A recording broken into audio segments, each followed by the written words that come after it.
Efendim iyi akşamlar. Yeni bir halk meclisi gecesiyle yine karşınızdayız. Bugün başkentten bayağı uzak bir bölgedeyiz. Biraz da geciktik. O yüzden kısa keseceğim giriş konuşmasını. Sayın Akar'a vereceğim sözü. Yeşilköy'deyiz. Yeni Erenköy'e bağlı. Ve güzel de bir kalabalığımız var. Hızlıca herkesin söz almasını sağlayacağımız bir programı yapmaya çalışacağız. Açılış konuşması için sözü Sayın Reşat Akar'a vereyim. Sonrasında mikrofon sizde olacak. Sizler için geldik. Umarım herkes düşüncesini, özelde Yeşilköy ve Karpaz, genelde ülke sorunlarıyla ilgili ne konuşmak istiyorsa mikrofon açık sizlerde olacak. Sayın Akar, buyurun. Evet, herkese iyi akşamlar. Belediye Başkanı Sayın Emrah Yeşilırmak muhtarımıza çok teşekkür ederiz bu akşamki organizasyon için. Sayın Biray Hamzaoğullar da bizimle, CTP milletvekili, ona da hoş geldiniz diyorum. Tüm katılanlara güzel bir kalabalığımız var. Gerçekten konuşacak çok konularımız var. Ben sadece bugün bir espri yaptım. Eskiden Yeşilköy dendiğinde benim aklıma Golagaz Burlez gelirdi. Var mı hala da Golagaz Burlez? Bunu sizden dinleyeceğiz. Bazılarda öyle söyledi bana, sen yazdın ama Golagaz Burlez yok dedi. Bizim Apo da çok meraklı Golagaz Burlez alacak diye bagajı boş getirdi bu akşam. Ama herhalde Burlez Golagaz almadan dönecek. Ama ne yapıyoruz şimdi? Neler yapmak istiyoruz? Neler engeldir? Neleri başaramadık? Neleri başardık? Ne tür sıkıntılar yaşarız? Elektrik konusu gündemdedir. Kaç gündür memlekette biliyorsunuz. Ödeyebiliyor muyuz? Bu elektrik paralarını ödeyemiyor muyuz? İşsizlik, hayvancılık, köylü çiftçi ne durumda? Bunları konuşmamız lazım. Yetkililere ışık tutmamız lazım. Dolayısıyla ben de kısa kesiyorum. Ekran başında bizi izleyenlere de buradan sevgi saygılarımızı gönderiyorum. Gerçekten uzun bir yol.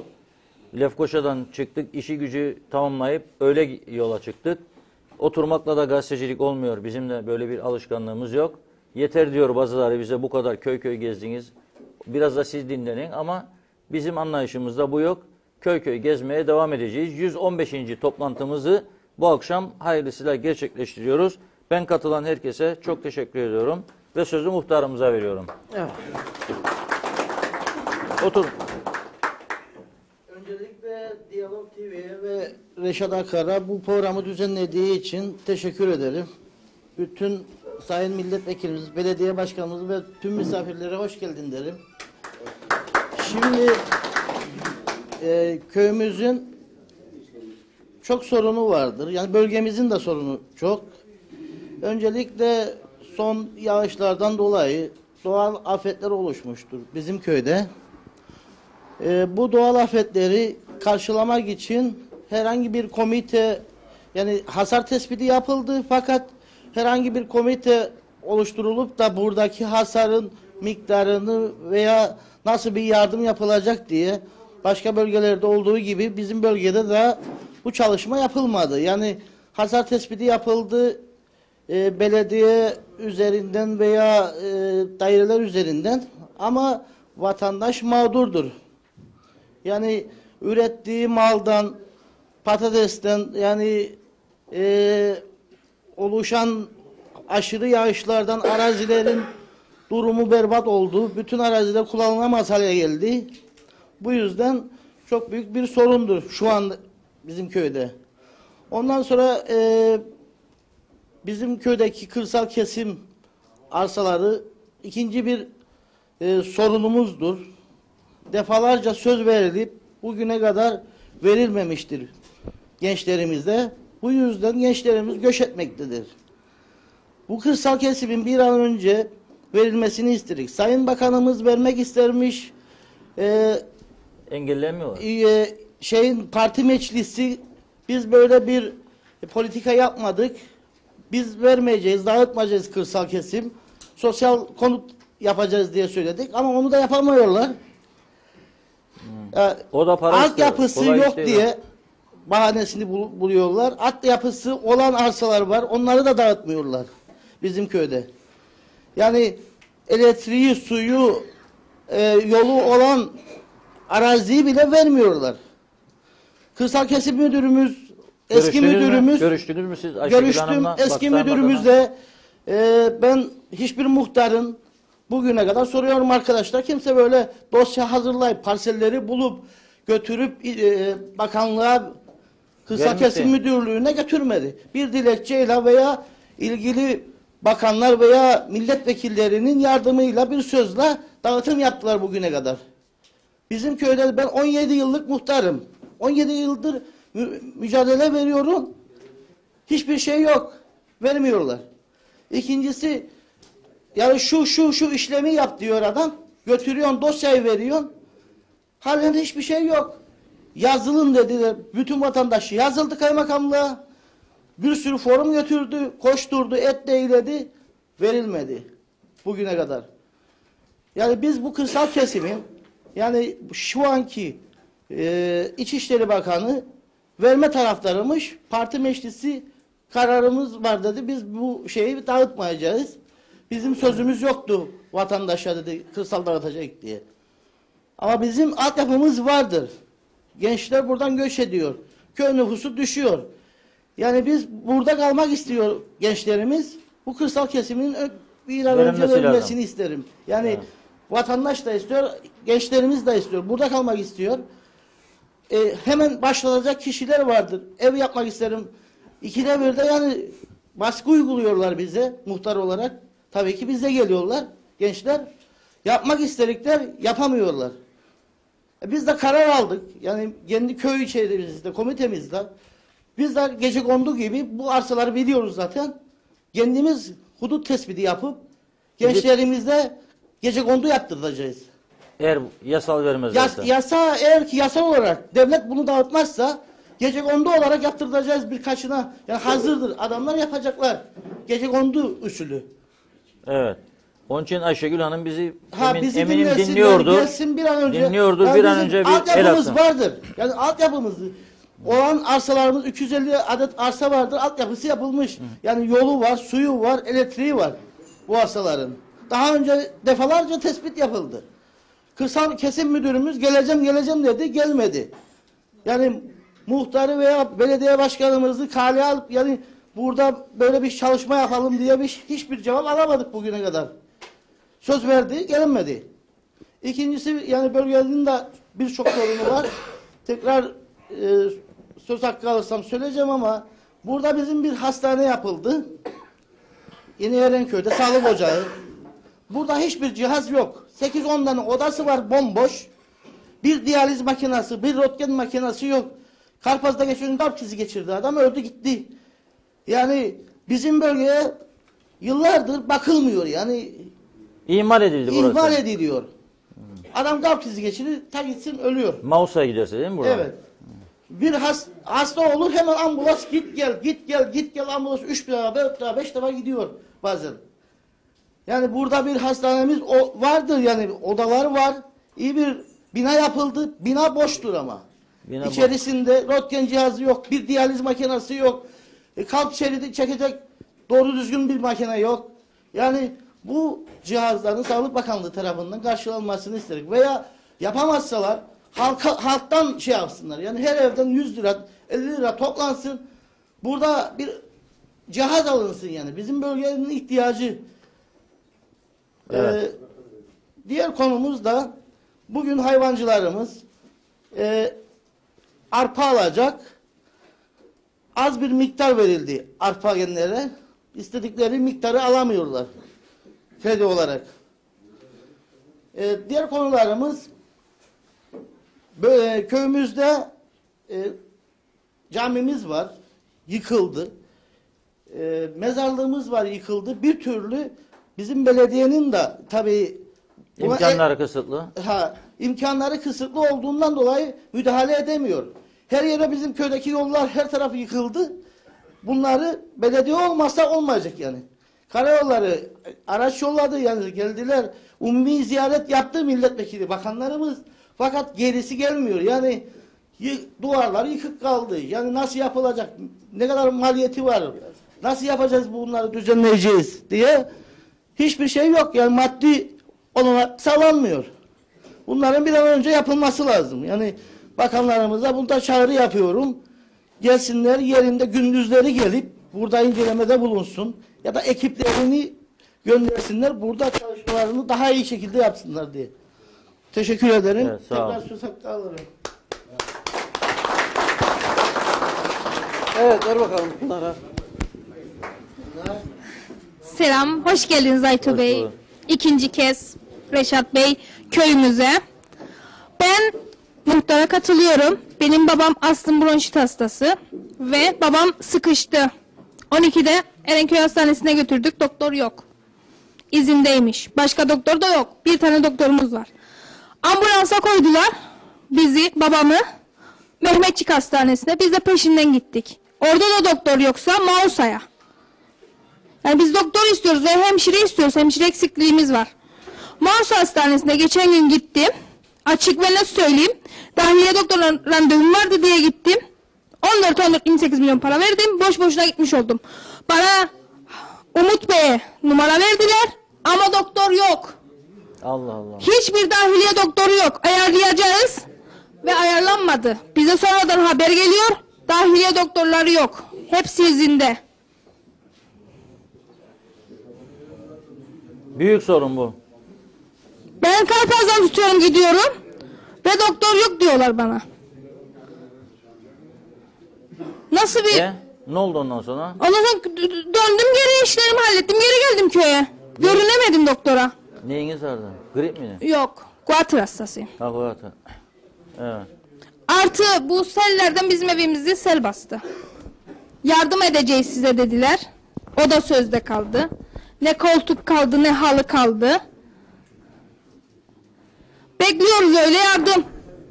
Gelecek sözde. Tespit yapıldı mı? Yapıldı. Hadi Biray Bey. Kaymakamlık. Yarın kamyona yükle koltukları, şeyleri, halıları. Evet. Taş, Biray Bey sağ olsun taş yolladı. Tüm şey yaptık su gelmesin diye evin içine. Evet. Biz niçin buradayız? Niçin geldik? İşte bu sesimizi duyuralım Sorunlarınızı diye. dinlemesiniz için. Sorunlar duyulsun diye geldik. Çünkü Karpaz gerçekten bizim de gözlemlediğimiz kadarıyla çok ihmal edilmiş bir bölgedir. Artı biz işsiziz. Ben geçen sene bir hafta gittim Concord'a çalıştım.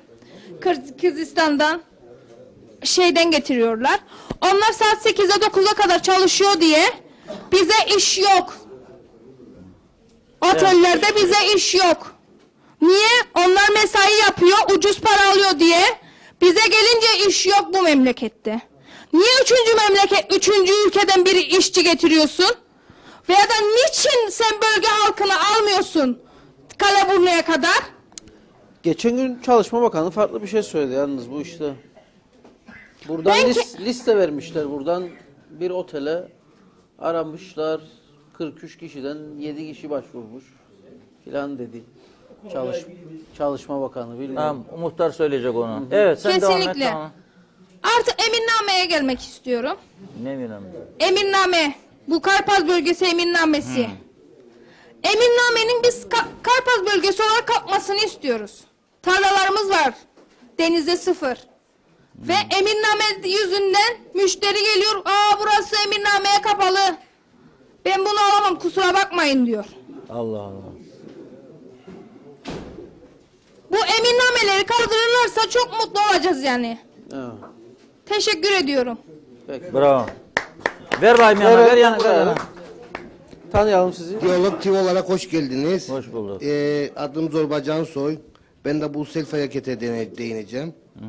Başta bakanımız olmak üzere başkanımız Emrah Bey'e çok teşekkür ederiz. Canla başla çalıştılar. Selden bizi mağdur etmesinler diye. Ama biz köylü olarak çok mağdur olduk. Burada karşımızda bizim benzin istasyonumuz var. Yeşilköy Kooperatifi. Yeşilköy'ündür burası yani. 40 gün var kapalıdır. Niçin? Niçin? Selden dolayı Ha, zarar gördüğü için bina. tabii bir köprü yok, bir şey yok. 3 milyon TL zararımız var bizim belki de köylü olarak. Bunları kim karşılayacak? Bir de Bilal abi gibi siyasileri görmek isterik. Hani neredediler? Tarım Bakanımız gece geldi. Tarım Bakanımız gece geldi. Dedim yine size Tarım Bakanısınız. Ne işiniz var gece burada? Gündüz geleceksiniz, tarlaları göresiniz. Bahçeleri göresiniz. Ne oldu burası? Gece ne yapmaya geldiniz dedi. Geldik görelim doğal afeti. Neyini göreceksiniz? Bu yol 40 gün var böyledir. Başkanımız olmasa, belediye olmasa bu da açılmazdı. Toprak döktüler. Ve Bir beton dökemeder üstüne o toprağın yağmur yağdığında çamur olmasın diye. Her gün silindir gelir, silindirler kaçar. Çamuru içinde uğraşırız biz. Çok teşekkür ederiz. Sağ olun. Buyurun lütfen. Sipahiköy Muhtarı Göksel Hacı Hasan ben. Reşat Bey, Aytuğ Bey'e teşekkür ederiz. Karpaz bölgesinin her zaman sesi olduğu için. Öncelikle konumuza bu sel konusundan girmek isteriz. Çünkü bu konuyla ilgili bölge muhtarları biz kendi aramızda toplandık, konuştuk. Başbakanlıktan randevu talep ettik ama hani aşağı yukarı 1,5 ay oldu. Henüz daha bir randevu talebimize yanıt gelmedi. Çünkü Alsancak bölgesinde yaşanan selde bütün ülke herkes kampanya yaptı, paralar toplandı. Ama Alsancak'ta villalar var. Fakir halk yok. Oradaki halk hep villalarda yaşar. Kasinoyu su bastı. Kasinoya geçen sorduk bakanımıza, dedi ki biz kasinoya dedi yardım yapmadık, sadece zarar gören malzemesini gümrüksüz almasına izin verdik. Tamam, bizim de halkımıza zarar gören malzemesini gümrüksüz almasına müsaade edin. Varsa böyle bir şey, halksak, devletsek, eğer bu devlet bütün KKTC'yi kapsıyorsa buyursunlar. Karpaz halkının alım gücü de yok. Bir iş gücü de yok. Bu insanlar sellerde eşyasını kaybetti, hayvanlarını kaybetti. Mandıralar yıkıldı, evleri yıkıldı ya. Kimsesi de gelip de demedi ki burada da bir insan halkı yaşıyor. Ama bunlar villa değil de derme çatma kerpiç evler. Bunlara para yok. Çünkü zengin değiliz. Zenginlere para var bu Kıbrıs'ta. Zenginlere yaşayan ve onlara dönen bir yasa var.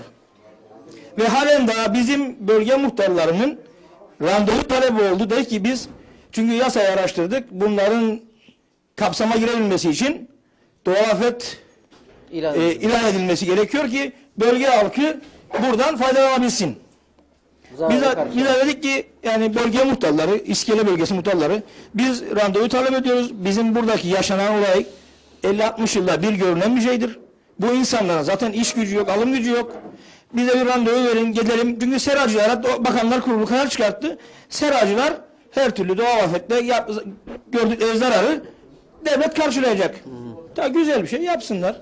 Karşı değiliz. Yalnız bu halkta bir defa olmak kaydıyla burada bir doğal afet karar alınsaydı çok bir şey değildi yani bu insanlar. Ama birçok insanın da alım gücü yoktur. Ve bu evlerini hala daha tamir edemediler. Eşyalarını yerine yenisini koyamadılar. Mandıralarını tamir edemediler. Öyle kaldı herkes. Ve bilakis yollarımız da aynen duruyor. Yani bakanlıklarımız da bu konuyla ilgili henüz daha bir girişim yapmadı. Bir diğer konumuz özel sektörle ilgili. Geçen Çalışma Bakanımızla bir görüşme yapmıştık. Yani öyle bir güzel şey söyledi ki özel sektörde sendika. Ya bakalım dedim. Ben patronuma sendikalı olmak istediğim dediğim kapıya koyacak beni. Olmaz öyle şey, biz arkanızdayız. Ben 2000 yılında Salamis'te sendikalı olduğum gün kapıya koydular bizi. Sendikalı olduğumuz Salamis'te kapıya koydular bizi. Ya diyorum devlet olarak arkamızda olun. Biz onu yapamayız. Ama sendikalı olursanız size biz 700 lira ücret vereceğiz.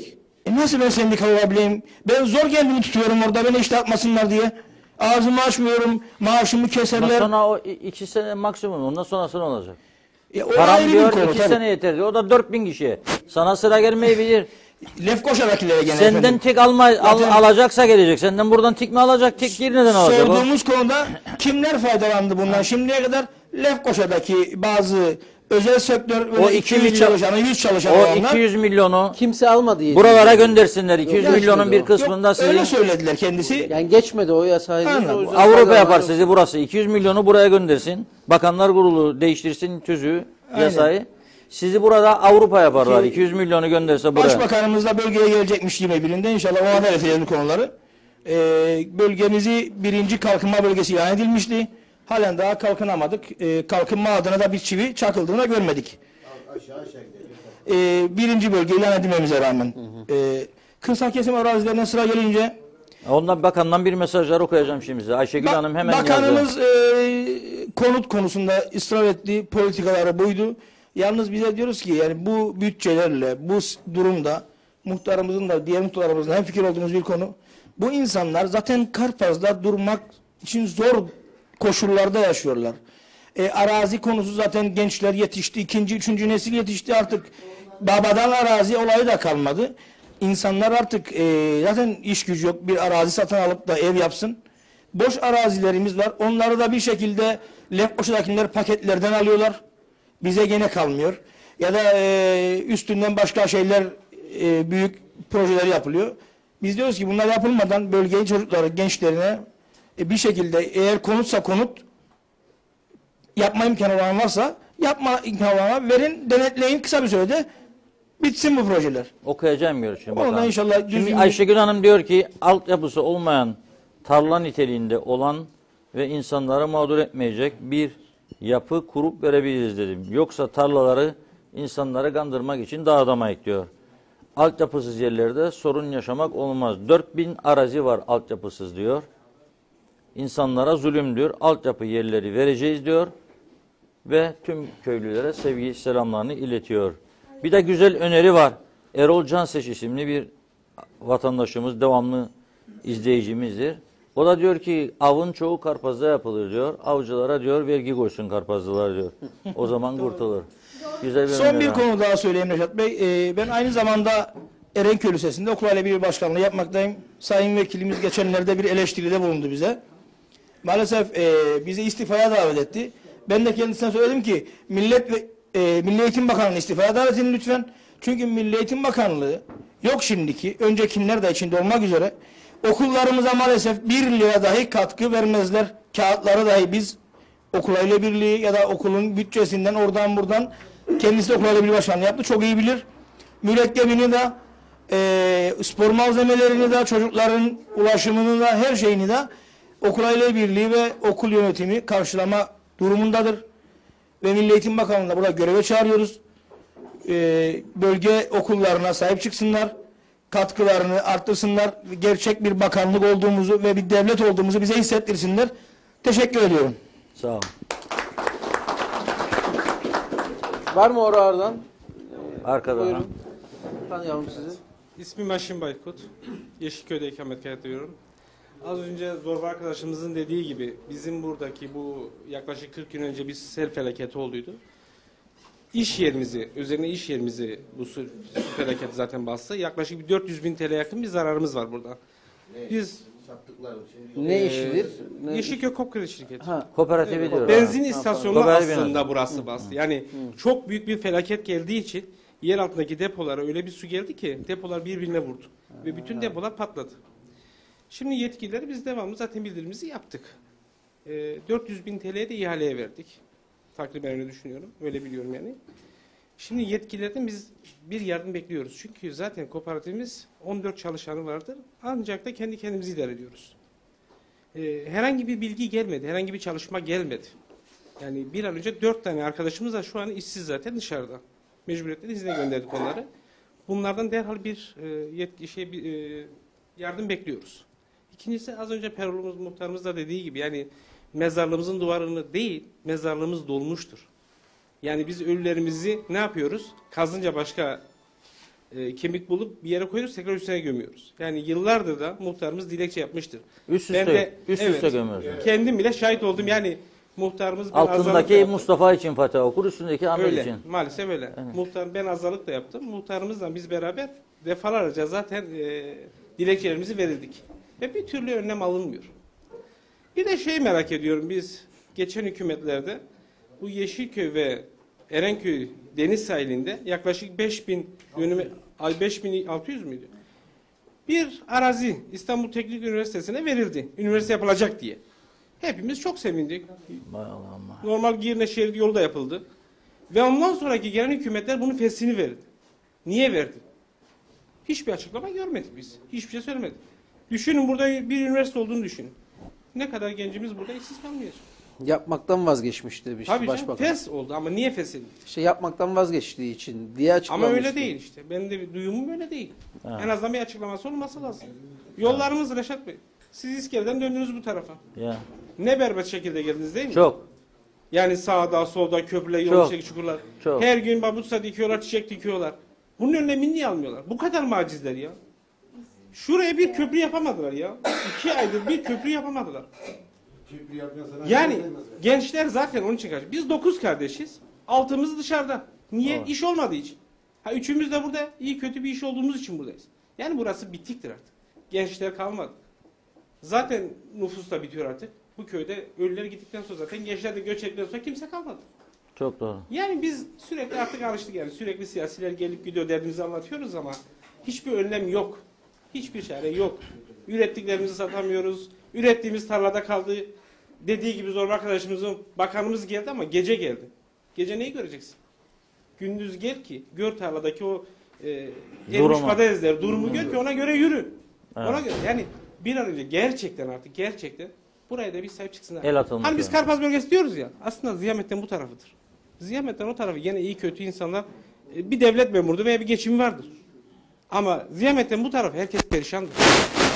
Ben düşünüyorum. Ben 4 çocuğum var. Ben ne yapabilirim şu anda? Çünkü Hiçbir yardım yapamam. siyasiler buraya çok seyrek geldiği için ya da Tabii. hiç gelmedikleri için Yani hiç durumu gelmedi. bilmiyorlar. Yani gerçekten çok kötü. Yani Yani- gerçekten çok kötü. Yani biz bağırsak da çağırsak da durumumuz Biray çok Bey kötü. bölgelidir, geliyor, dinliyor ama her gün görürüz bile. Hani ben diyorum ki o da bakan değildir. Bakan olsa çok hızlı vekilimiz olacak sürekli işte. buradasın. Yani sürekli burada vekilimiz ama dile getirmiyoruz. Bir şey göremiyoruz. Yani bir an önce önlemini almalar lazım. Aşayım. Söyle senin saatini de söyle de Yani senin saati gece zaten saat 3 saatte öğrensinler o ölüm olmadı ne kadar şanslıydı. tabii ki gece olması zaten bir nevi mucizedir bizim için. İş makineleri falan belediyemizin geldi. Gece 1.30'da Yani gündüz görseniz zaten odur gündüz. Yani gündüz görseniz odur ama bu doğal afettir. Bir şey diyemiyoruz. Tabii ki olacaktı. Tek sevincimiz nedir ki ölümlü olmadı. Ha zararımız da büyüktür. Teşekkür ediyorum. Reşat Bey gece 1.30'da Al mikrofonu. Gece 1.30'da eğer uyanık olmasaydık o yağmur suları evin içine yatak odasına kadar gelecekti. Babam giydi benim montumu, giydi çizmeleri, olarsın su gelmesin diye. Bölgeleri aldı. Olarsın su gelmesin diye, su gelmesin evin içine diye tümseyi. Ama gene de şey yapmadı. Bu kadar boy suyu yukarıdan beri gelirdi. Bu kadar boy. Biz daha yeni yattık. Komşu geldi tak tak tak tak tak tak. Öldünüz mü kaldınız mı? Yani. Buyurun. Adım Aytekin John. Ben Aytekin John. Hayvancılıkla uğraşıyorum. Bölgenin en büyük sorunlarında var. Sorunu olan hayvancılık. Ben hayvancılıkla geçiniyorum. Ve Sayın Bakanımız geçen açıklama yapmıştı. Dedi ki işte sizin hayvanınızı biz alacağız. Devlet olarak biz alacağız. Biz kasap göndereceğiz size. Biz arabamızı göndereceğiz. Biz alacağız. Hastalık hayvanlar yoksa normal. Yok normal kasaplık hayvanımızı Ha. mezbaha açacak ve kendi toplayıp halka kendi satacak diye. Yani ne yazık ki gene kasapla bizi baş başa bıraktı. Kasap gene istediği gibi oynuyor. Herhangi bir şey açıklamadı bunda. Yapacağız. İşte birlik başkanımız Naimoğulları'nı arıyoruz. Naimoğullar dedi ihaleye çıkacak, araba alınacak ve alınmaya başlayacak. Hani Naimoğulları görmedik bu gece nerede? Uzak olduğu için gelmedi. Ha. Uzak olduğu için gelmedi. He. Yani buna bir iyileştirme yok. Hükümetin iyileştirmesi yok. İşte diyorlar kulaktan kulağa işte 80 kilo hibe arpa verdik hayvancıya. Yetmiyor mu? Yetmiyor arkadaş. Benim 80 kilo hibe arpası yani günlüğe vurduğum zaman benim hayvanım ayda 3500 liralık 3,5 ton arpa yiyor ayda. Hangi birine yetecek? Yem fiyatları keza arpa fiyatı yükseldi. Şimdi Allah'tan yağmur yağdı. Mahsuller güzel. Arpa fiyatını aşağı çekiyorlar. Ki nasıl? Niye çekiyorlar? Benim düşüncem. Yarın üretici arpasını çıkarttığında ucuz işte ben arpa fiyatını düşürttüm. Ben Sen- bu fiyattan alırım. Benim düşüncem o. Arpa yem fiyatları, keza yem fiyatları yükseldi. İşte dolar yükseldi. Dolar yükseldi onun için. Dolar düştü. Yem fiyatları niye düşmüyor? Ben bunu söyledim kardeş. Evet. Doğru. Örneğin Tarım Bakanı'nın arkadaşımız söylediği gibi. Geldi burada söyledi. 13 bin maaşı ödediniz mi? Hem de gününden önce ödedik. 20 gün önce. Hayvancıyı niye ödemiyorsunuz? Hayvancının primleri var. Bilmem koraklı var. Onu niye ödemiyorsunuz? 13 bin maaşı ödediniz mi? Gününden önce ödedik. Hayvancı aç. Hayvancı yılbaşı yapmayacak. Memur yılbaşı yapacak. Hayvancı gene bekleyecek. Evet. Ama ne büyüktür ki işte Allah'ın. Bu sene yağmur yağdı. Bakalım bu sene ne olacak? Evet, güzel. Arpa fiyatları düşecek mi? Ki düşecek. Düşük aldığı alacağı için düşecek. Benim düşüncem bu. Yani hayvancıya sahip çıksın. Yani üretici demek çok şey. Bence büyük bir şey. Üretim Üretici olmazsa hayat olmaz. hayat olmaz. Bravo. Köylü milletine Evet. Teşekkürler. Evet. Alalım ön tarafa mikrofonu. Buyurun. İyi yayınlar, hoş geldiniz. Maşallah. Burada bulunan Karpaz halkı, Karpaz Yarımadası'nın mağdur insanlarıyız hep beraber. Ve burada az önce muhtarlarımızın da bahsettiği konu, medyada yalnızca sözü geçen doğal afet diye geçti ülkemizde bu. Bir de bunun öbür yüzü vardı aslında, hamham afetten hiçbir medya bahsetmedi. Aslında en önemli konu yollarımız yapılırken hamham afet olduğu için köprüler unutuldu. Yani hepimiz biliriz ki her iş temelden başlar. Maalesef bizim bu eskiden Ulaştırma Bakanlarımız o hamhamdan dolayı herhalde köprüleri es geçti. Bir de geçmiş günlerde bu olaylar olurken bunca bu halk sıkıntı çekerken ne yazık ki medyalarda tekrar gözümüze iliştiği gibi bir de geçip eleştiri yapmaya kalktılar. Yani insanın biraz yüzü kızarmış olacak ki bunu çıkıp da senin yaptığın bir işi sen nasıl eleştirirsin? Öncelikle bunu dile getireyim. Ondan sonra kırsal kesim projesinde Ayşegül Hanım altyapıdan bahsetti. Geçenlerde ben Kaleburnu muhtarıyım ve en eski köylerimizin muhtarı olarak gurur duyarım ben bunda. Altyapısından bahsetti Ayşegül Hanım. Bizim orada ne yazık ki asfalt, elektrik, su her şeyin olmasına rağmen geçen gün orman dairemizden bir arkadaşlar, tabii onlar da görevli olarak geldi ve bizim orman dairesi arazimizde bulunan yıllarca 1974'ten önce, yani savaştan önce yapısı olan arkadaşlarımıza şöyle bir yazıda geldiler. Dediler ki 15 gün içerisinde siz burayı boşaltacaksınız. Madem öyle bir şey vardı, neden karayollarımız mı diyeyim artık, önceden belediye yoktu, şu anda belediyelerimiz köy içlerine bakıyor diye geçiyor. Neden yol yapıldı? Neden elektrik bağlandı? Neden su bağlandı? Bunca yıldan sonra sen gelip de ki o insana örnek vereyim, 60 büyükbaş hayvan var orada, bu havada bu mevsimde çıkıp geçeceksin buradan. Yani bizim istediğimiz bu ülkede var olanı yok etmek değildir. Önemli olan yok olanı var etmektir. Ve maalesef şeyden bahsedeyim, Kaymakam Bey'den bahsedeyim. Geçmiş kaymakamımız yıkıma karşı olduğu için bugün bilindiği gibidir ki ne acıdır ki yani içeridedir, hapistedir. Halbuki bu ülkede yıkmaya yönelik değil, yapmaya yönelik projeler olması gerekir.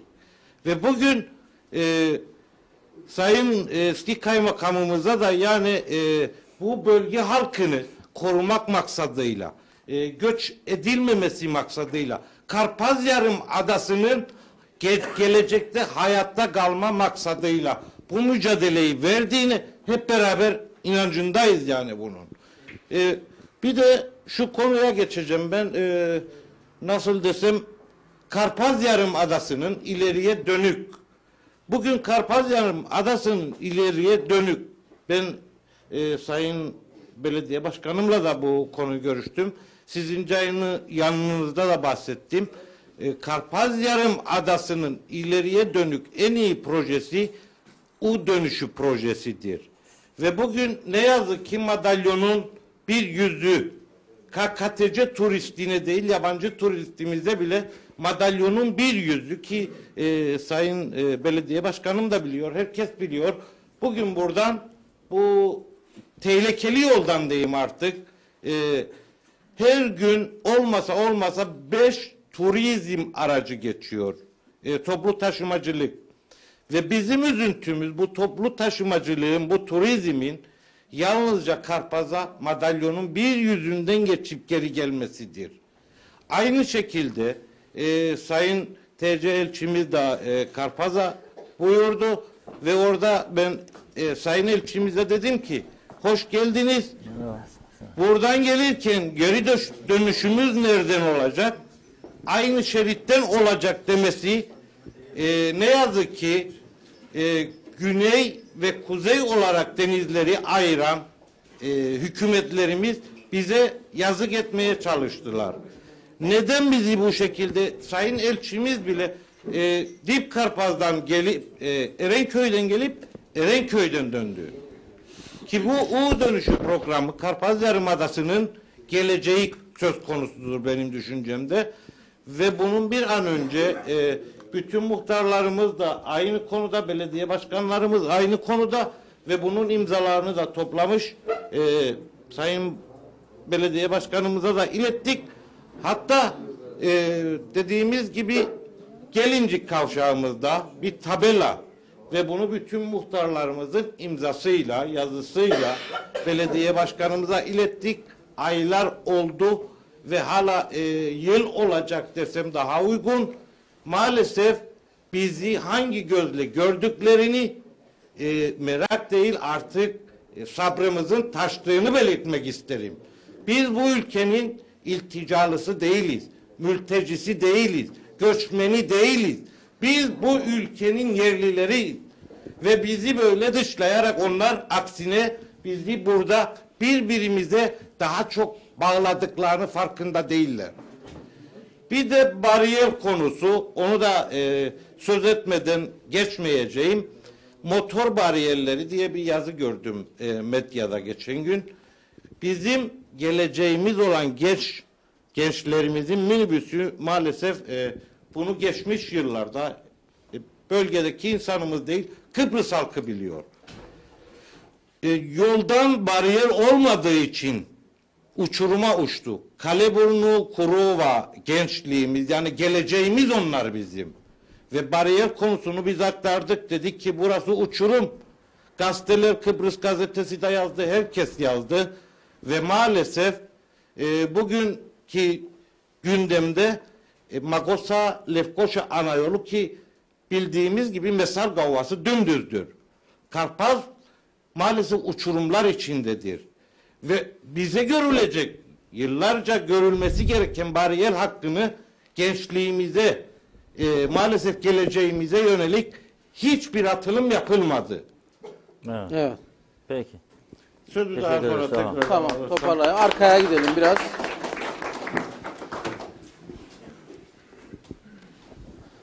Tanıyalım sizi, buyurun. Öncelikle adım Yılmaz Güler. Öncelikle Diyalog TV'ye böyle bir program hazırladığı için teşekkür ederim. Sayın Vekilim, Sayın Başkanım ve muhtarlarım, değerli konuklar. Bir vekilimiz daha geldi. Mesut Bey de geldi. Mesut Bey siz İki de hoş oldu geldiniz bu vekillerimiz. arada. Şimdi fark ettim. Şimdi benim demek istediğim şu. Hepimiz konuşuruz ya Karpaz bölgesi işte insanlarımıza sahip çıkmıyorlar, etmiyorlar diye. Bir örneğini biz dün yaşadık arkadaşlar. Sayın Kemal Yılmaz, eski kaymakamımız. Herhangi bir ilişkim de yok. Yani sadece tanırım. Herhangi bir dostluğumuz, ahbaplığımız yok. Sırf Karpaz diye, bangolofluklar yıkılmasın diye, orada insanlar ekmeğinden, işinden, gücünden olmasın diye mahkeme kararını ertelediği için yani karara uymadığı için diyelim. Ne yaptılar? Adamı tutukladılar. Yani Karpazlı'ya bunu yaptılar. Peki bütün adayı hepimiz gezerek hepimiz çok iyi bilirik bunu. Denize taş dökerek adamızın haritasını değiştirdiler ya. Yani ek bir ada yaptılar neredeyse. Dolguları yaparak izinsiz restoranlar Boğaz'da görüyorsunuz. Yani isim söylememize pek gerek yok da Yani bu kadar adaletsizlik varken sizin adaletiniz sadece Karpaz'a mı yetiyor? Sizin sadece gücünüz Karpaz'a mı yetiyor? Yani Karpaz halkını ezerek, Karpaz halkını bir oy potansiyeli olarak görmekten ne zaman vazgeçeceksiniz? Ne zaman? Yani bu Karpaz halkı artık uyandı. Yani derik ya, muhtarımız da der.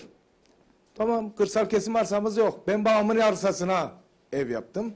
Ama benim çocuğum babasından bir şey bulmayacak yapsın. Çünkü ben babamın arsasına ev yaptım. O nereye yapacak? 9 kardeşik biz. Sadece işte olan tek kişi benim. Belediye çalışanıyım. O da belediyemiz, sağ olsun başkanımız her ay bizi ödüyor da 8 ay maaş almadığımız dönemler oldu bizim. Neredeydiniz o zaman hükümetler?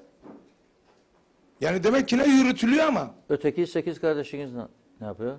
Öteki 8 kardeşim. İşsiz olanı da var. Özel sektörde çalışanı da var ama özel sektörde adam inşaatta çalışanı var. Bugün iş varsa çalışıyor, yarın iş yoksa çalışmıyor. Ne olacak? Yani göç edip gitsinler mi? Hırsızlık mı yapsınlar? Ne yapsınlar? Ama Lefkoşa'da 2 kardeş, ikisi de işte. İkincisini işe koymazsan ne yapıyor? Hükümeti tehdit ediyor adam ya. Bir daha sana oy vermem diyor. Ha, bizi kandırmaya alıştıklarını zannediyorlar ama onlar kendilerini kandırıyorlar artık. Yani birçok sorunumuz var. Yollarımız, ben belediye personeliyim. Sabahlara kadar biz çalıştık yani kepçe kullanıyorum bu arada. Sabahlara kadar biz elimizden geleni yaptık. Doğal afetle baş etmeye çalıştık. Ama hiçbir yardım yok şu Karpaz'a. Artık yani Karpaz'ı görmenizi istiyorum artık ya.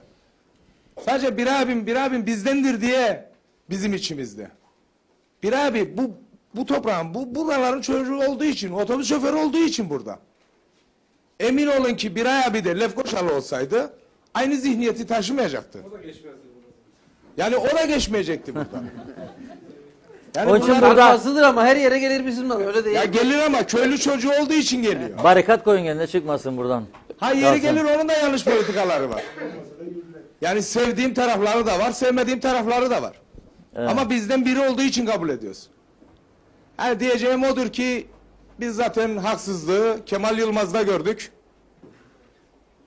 Bundan sonra da herhalde inşallah haksızlığa uğramayacağımızı düşünüyorum. Sağ ol. Daha güzel günlere demek istiyorum. Başka bir İnşallah. şey demiyorum. İnşallah. Buyurun, tanıyalım sizi. Ben Aktepe Muhtarı Rezvan İnlen. Yakın tutun biraz. Öncelikle hoş geldiniz. Ben iki konuda özellikle bir şey söylemek istiyorum. Biri Ziyamet'ten Kaleburnu'na olan ana yolun artık gerçekten kullanılmaz bir durumda olduğunu, özellikle Türkiye'den gelen su şebekesinin kazılması esnasında bu yollar ağırlıklı bozulmuştur. Onarılacak diye söylendi. Yani üstü tadilatlanacak diye söylendi. Geçici bir beton döküldü. Her birkaç zamanda bir o beton çatlar. Yine o çukurlar ortaya çıkar. Ve bu senenin ağır geçmesinden dolayı da bir o kadar daha kötü durumlara düştüler. Özellikle yolun kenarına suyun akması için beton döküldü. Onlar o yollar açılır, borular döşenirken kırıldılar. Bütün çamur, özellikle Avtepe Kuruova arasındaki o enişli yolda özellikle oralara çok miktarda çamur döküldü. Günlerce belediyenin iş makineleri, karayollarının iş makineleri çalıştı oralarda. Ama sorun şu an itibariyle daha geçmiş değildir. İkinci konu ve gerçekten çok önemli olan bir konu, eşekler konusu. Bizim artık bu eşeklerden ilallahımız geldi. Gerek can mal güvenliği açısından, gerek ekinlerimize verilen zarar açısından. Buruna bariyerler yapıldı. Onlar oraya alınacak diye. Bir dönem bir şeyler yapmaya çalışıldı. Yetersiz kalındı. Artık imkanlardan dolayı yoksa vaz mı geçildi bilmiyorum. Aksine oradakilerden fazla artık dışarıya doğru bir eşek popülasyonu çoğalması oldu. Önünü nasıl alacaklar bilmiyorum. Yalnız şunu ben önerebilirim. Bu basit kafamla. Avrupa'da bu eşekler toplanır. Sütleri sağılır ve bugün gerçekten çok büyük bir değerli Evet.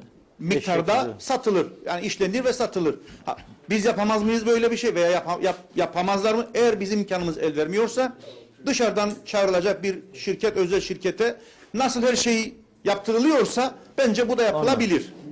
Yeter ki pastırma yapmasınlar ya da sucuk. Artık onları da pastırma yapılırsa onları da Kayseri'ye göndersinler. Ne diyeyim yani bunlar artık ben. İkincisi, daha doğrusu şöyle bir şey de var. Avtepe şu an itibariyle bölgede en küçük köylerden biri. Yani açık söyleyeyim, bir seneden seneye Lale Festivali'nde bir coşku görür, bir de cenazeden cenazeye. Köy kalabalık olur.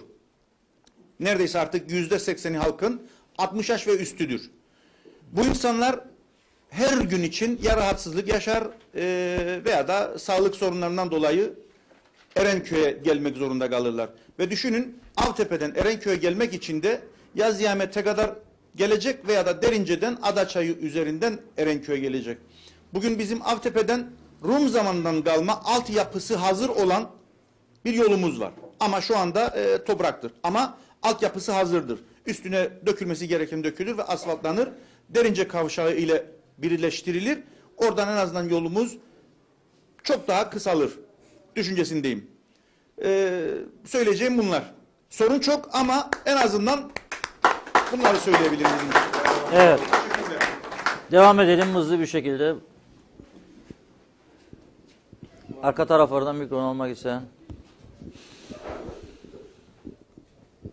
Evet, o zaman Belediye başkanımıza geçeceğiz. başkanımıza verelim. Bu arada genel bir şey var mı? Yani bölgeden, bu sel felaketinden şu kadar konut, şu kadar mandıra falan gibi, yani belediyede. Çünkü muhtelif yerlerden tespitler var herhalde değil mi? Buyurun. Tamam. Öncelikle Diyalog TV'ye, Sayın Reşat Akar'a, Sayın Aytun Türkkan'a çok teşekkür ederim. Bu bölgeye sanırım 3. gelişiniz. Bölgeyi ihmal etmediğiniz için, sesimiz olduğunuz için, sorunlarımızı dinlediğiniz için, sorunlarımızı aktardığınız için ben size bölgem adına çok teşekkür ederim. Tabii Karpaz bölgesi her zaman mağdur. Bütün sadece bu hükümet tarafından değil, bütün hükümetler tarafından mağdur edilen bir bölgedir. Yıllarca bu bölgeyle ilgili ciddi yaptırımlar uygulandı ve bunun sonuçları çok ağır oldu ve olmaya da devam ediyor. Tabii ki bu sorunların üstüne de yaşadığımız felaketler bize çok daha ağır bilançoları beraberinde getirdi. Bölgemizde çok ciddi sorunlar var. Bu sorunların üstesinden gelmek için devletin politikalar belirlemesi lazım. Nasıl ki devletler kendi bütün sektörlerinde politika belirlerse, dış politikasını bile belirlerse, kendi içerisindeki, aday içerisindeki bütün politikalarını belirlerken Karpaz bölgesine ayrı bir politika uygulaması lazım. Çünkü burada doğayı korumak için, eşeği korumak için, işte denizi korumak için, işte ne bileyim bitkileri korumak için adım atılabilir. Biz buna karşı değiliz. Burada hiç kimse eşeklerin ölmesini istemez. Korunsun, doğa da korunsun. Bitkiler de korunsun. Ama şu var, bu bitkileri korumak için, bu doğayı korumak için buradaki insanları siz mağdur edemezsiniz. Bu dünyanın hiçbir yerinde yoktur. Yani siz 2004 yılından beri Karpaz bölgesine bir emirname olacaksınız ve bu bölgeye hiçbir yatırım yapmayacaksınız. Peki bu insanlar ne yapacak yani bu insanlar burada? İşsizlik had safhada. Emirname uygulanır. Vatandaşın arsaları yok denecek değerde düşüş sağladı. Yani vatandaşın arsalarının değerleri çok değer kaybetti. Emirnameden dolayı. Çünkü herhangi bir şekilde içine herhangi bir şekilde bina veya proje yapılamıyor. Sit alanları var. Aynı şekilde. Dolayısıyla emirname konusu evet bazı yerlerde uygulanır ama emirname geçici bir enstrüman olarak kullanılması gerekir. Çarpık bir yapılaşma olur. Çarpık yapılaşmayı durdurmak için kullanılır. Emirnamenin ne olduğunu herhalde bilmeyen yok burada içimizde. Ama buradaki yani 2004, 2019, 2020'ye giriyoruz. Şimdi sorarım. Az önce muhtarım çok güzel bir cümle söyledi. Avtepe köyünde 60 yaşın üzerinde vatandaşım var diyor. Gençler kalmadı Avtepe'de. Kurova aynı şekilde, Balanan aynı şekilde. Yarın Adaçay, Taşlıca. Bu bölgeyi ne yapmaya çalışıyor bu devlet? Hükümetlerin hepsi aynı. Yani geliyorlar hükümetler, işte Karpaz bölgesini işte öncelikli kalkınma bölgesi ilan ettik. Ne yaptınız? Soruyorum.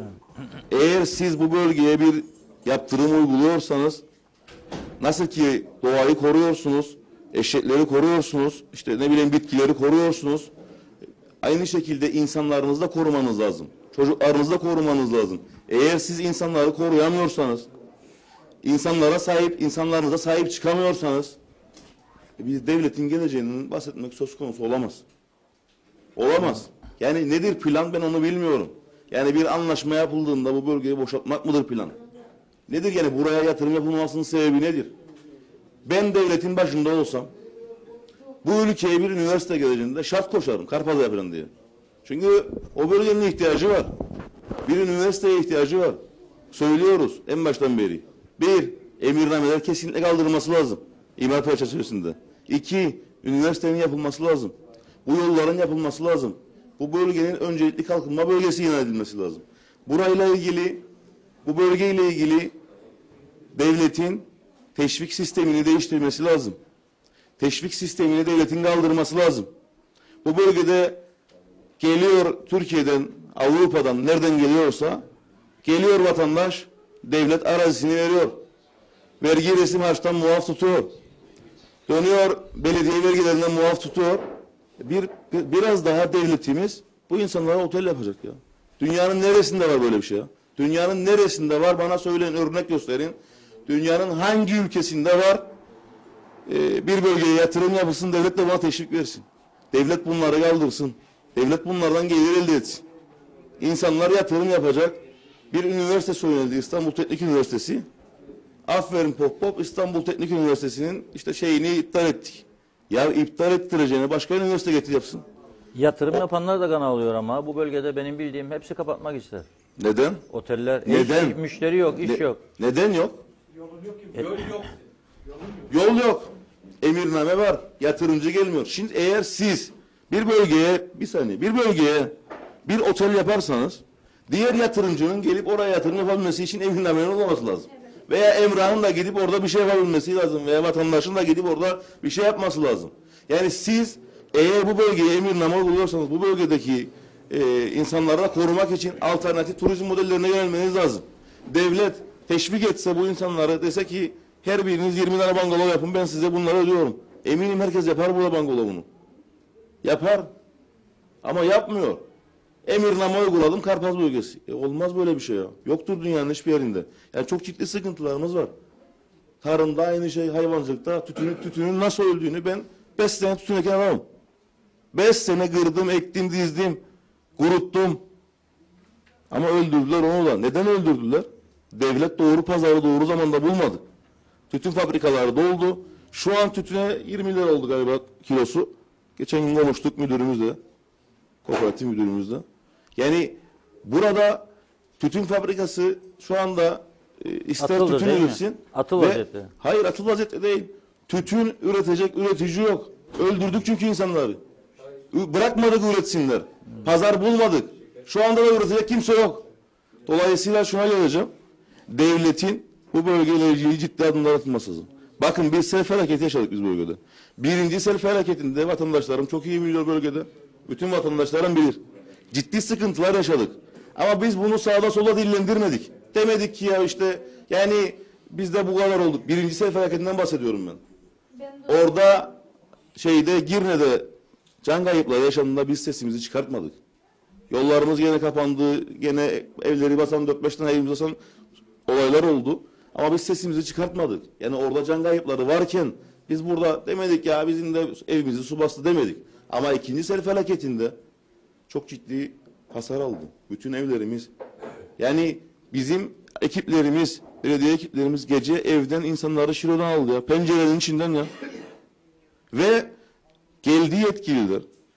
Şimdi bir ülkede bir felaket olduğunda bir kriz masası yaratılır, oluşturulur. Birincisinde oluşturdular. Ama bir de devletler bu tarz olağanüstü durumlarda doğal afet ilan eder. Ve vatandaşların kayıplarını gidermek için elinden gelen mücadeleyi verir. Biz kendi imkanlarımızla, duyarlı vatandaşlarımızla, sivil toplum örgütleriyle bize veren yardım yapan kuruluşların sayesinde biz insanlarımıza biraz yardım edebildik. Belediye imkanları çerçevesinde. Ama devletimiz bu insanların herhangi bir şekilde evi yıkılan vatandaşlar var. Gidin yatak odasının duvarları çatlamış. Gidin yüreğiniz varsa uyusun. Gelsinler lütfen, yürekleri varsa o odanın içinde uyusunlar. Uyuyamazlar. Kurova'da vatandaşım öldü benim ya. Vatandaşım öldü. Ne demektir? Yani sel felaketinde evi yıkılacak, bir göl odası yıkılacak ve sonrasında evini biz tamir edelim diye, vatandaşın evini tamir edelim diye kadını içeriden aldık, yaşlı nenemizi içeriden aldık, koyduk annesinin evine. Daha evine girmeden tamir ederken vatandaş öldü ya. Çalışma ve Sosyal Güvenlik Bakanlığı da açıklama yapacak. Biz ilgilendik. Kimi aradılar? Söylesinler bana hadi. Kimin yanına geldik? 25 evden arıyoruz. 25 evde ciddi hasarlar var. Kimi aradılar? Kime sordular? Karpaz bölgesi gerçekten mağdurdur. Gerçekten mağdurdur. Yani burada işsizlik var, emirname var. Bakın sadece incelesinler. Sayın Vekil de buradadır. 2 vekilimiz de buradadır. Benim belediyemde, bölgemde 2523 konut var. 2523 konutun 400'e yakın hanesi sosyal yardım alıyor. Bu ne demektir siz bilir misiniz? Bölgenin 5'te 1'i devletten aldığı sosyal yardımla geçiniyor. Böyle bir şey dünyanın hiçbir yerinde yoktur. Bu anlamda devleti yönetenlerin Perşembe günü Sayın Başbakanımız da gelecek. Sayın Başbakanımıza da yine konuları aktaracak. Yani bu noktada buradaki işsizlikle ilgili, Karpaz bölgesinin sorunlarıyla ilgili ciddi adımların atılması lazım. Üniversite kesin olması lazım. Emirnamelerin kaldırılıp imar planının çıkarılması lazım. Sel felakatiyle ilgili ben eminim yani 300-500 bin liraya bu kapanır. Ya bir örnek vereceğim. Sayın vekiller de buradadır. Türkiye İçişleri Bakanı Sayın Süleyman Soylu bir açıklama yaptı. Dedi ki sel felaketinden dolayı mağdur olan vatandaşlarımıza, Kuzey Kıbrıs Türk Cumhuriyeti'ne yardım elini uzatmak istiyoruz. Var mı ya? Bir yardım istedik mi biz? Bir 10 milyon isteseydik bu sel felaketinden mağdur olan vatandaşlarımız için Türkiye'den.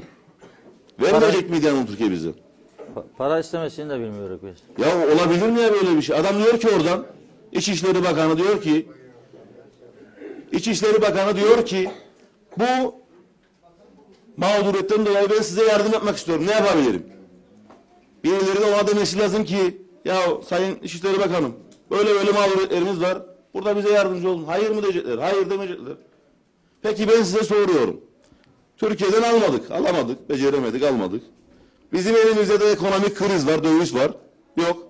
Peki burada şimdi 25 tanesi selden dolayı evleri su baskını oldu. Dünya kadar maddi hasar var, zarar ziyan var. Yıkılan duvarlar, mağaralar, cami duvarları, mezarlıklar onlar hariç. Yani zararın boyutu belki de 1 milyona yakındır. Yolları çıkarıyorum dışarı. Tamam devlet aciz. Devlet acizdir burada şimdi. Hadi gelsin devlet buradaki bu evli insanlara yardım yapsın. Devlet burada vatandaşının kötü gününde, sel felaketinde yanında olamıyorsa, vatandaşına sahip çıkamıyorsa devletimiz nerededir? Ben parti söylemiyorum. Ben siyaset yapmıyorum. Ben partileri vurmuyorum. Ama gelmiş geçmiş hükümetlere baktığımızda bu tarz olaylarda devletin kesinlikle vatandaşının yanında olması gerekir. Sosyal devlet anlayışı bunu gerektirir. Dolayısıyla buradan hükümet eden partilerimize sitemim var. Belediye başkanı olarak, bölgenin mülki idare amiri olarak sitemim var. Yani bu bölgeye sahip çıksınlar. Bu bölgeye sahip çıkmasalarsa ben bekliyorum. Bir durum var, onu bekliyorum. O durumda gerçekleştiğinde olmazsa gerekli adımı ben atacağım. Yanında 3 kişi bulurum, 5 kişi bulurum. Yapacağım ben. Yapacağım. Yapmam lazım.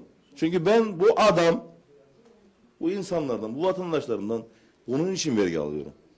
Vergi alıyorum ve maaşımı bana onlar ödüyor. Dolayısıyla ben onların haklarını savunmak zorundayım. Onların yanında durmak zorundayım. Onların sesi olmak zorundayım. Dolayısıyla mesela sel felaketinde bir yolumuz gitti. Allah'tan söyledi. Gece oldu olay. Gündüz olsaydı biz Türk insanıyız. Dalardık suların içine ve alırdı götürürdü bizi. Gece olmazsa çok büyük bir avantaj oldu ve daha büyük felaketler yaşamadık. Ama bir yolumuz gitti. Aylarca kapalı kaldık ve biz inanır mısınız?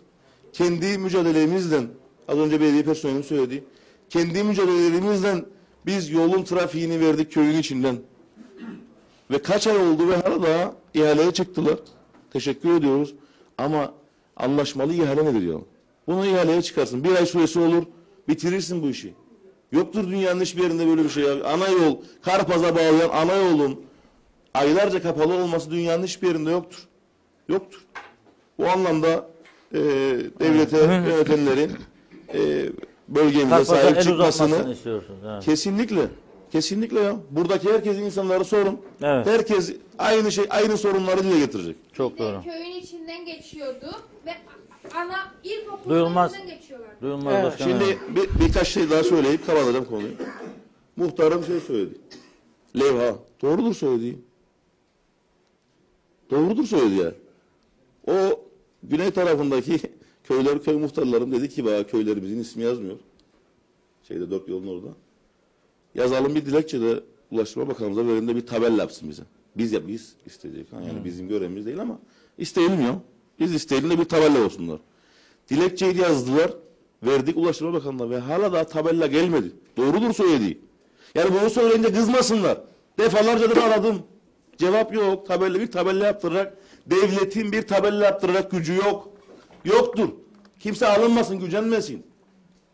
Siyaset değil bu. Devletin elinde, vekillerin burası da bilirler. Yanlışsam düzelsinler beni. Bir kamyon asfalt yoktur. Asfalt makinası yoktur. Yollara yapılarak ekipmanları yoktur. Ama personel var 145. Gaya ocağı yoktur. Ama 145 personeli var. yakında personel var. Sadece işçiler onlar. Karayollarında 145 benim memur. Yani memur. dolayısıyla şunu söyleyeceğim. Yani devlet her konuda acizdir. Artık bu ülkeyi yönetenlerin bu bölgeyi mağdur etmemesini talep ediyoruz. Günü gelince bunu yerine getirmezse biz yerine getireceğiz. Teşekkür ederim. Evet. Evet, var mı? Devam, buyurun. Öncelikle Diyalog TV'ye hoş geldiniz diyorum bölgemize. Televizyondan sizleri takip ediyoruz. Ben biraz geç geldim tabii. Aklımda olan şeyi söylemek istiyorum. Belki de konuşulmuştur bilmiyorum ama sorayım bir. Bu şeyle ilgili herhangi bir şey görüşüldü mü? Hani esnafla ilgili, özel sektörle Söyleyin. ilgili. Fark etmez. Şimdi devlet bir şey yaptı. İşçiler adına gerçekten çok güzel. Hani artış yaptı şeylere. Asgari ücrete. Asgari ücrette gerçekten tebrik ediyorum burada. Güzel bir şey yaptı. Ancak bunu yaparken de ülkenin bel kemiği olan ekonomiyle ilgili esnaflar için ne düşündü? Ben şunu söylemek istiyorum. Düzgün vergilerini ödeyen ya da ödemeye çalışan veya düzgün iş yapmaya çalışan insanları da hırsızlığa sevk ediyor. Dolayısıyla bu konuda önlem almalarını istiyorum. Teşekkür ederim.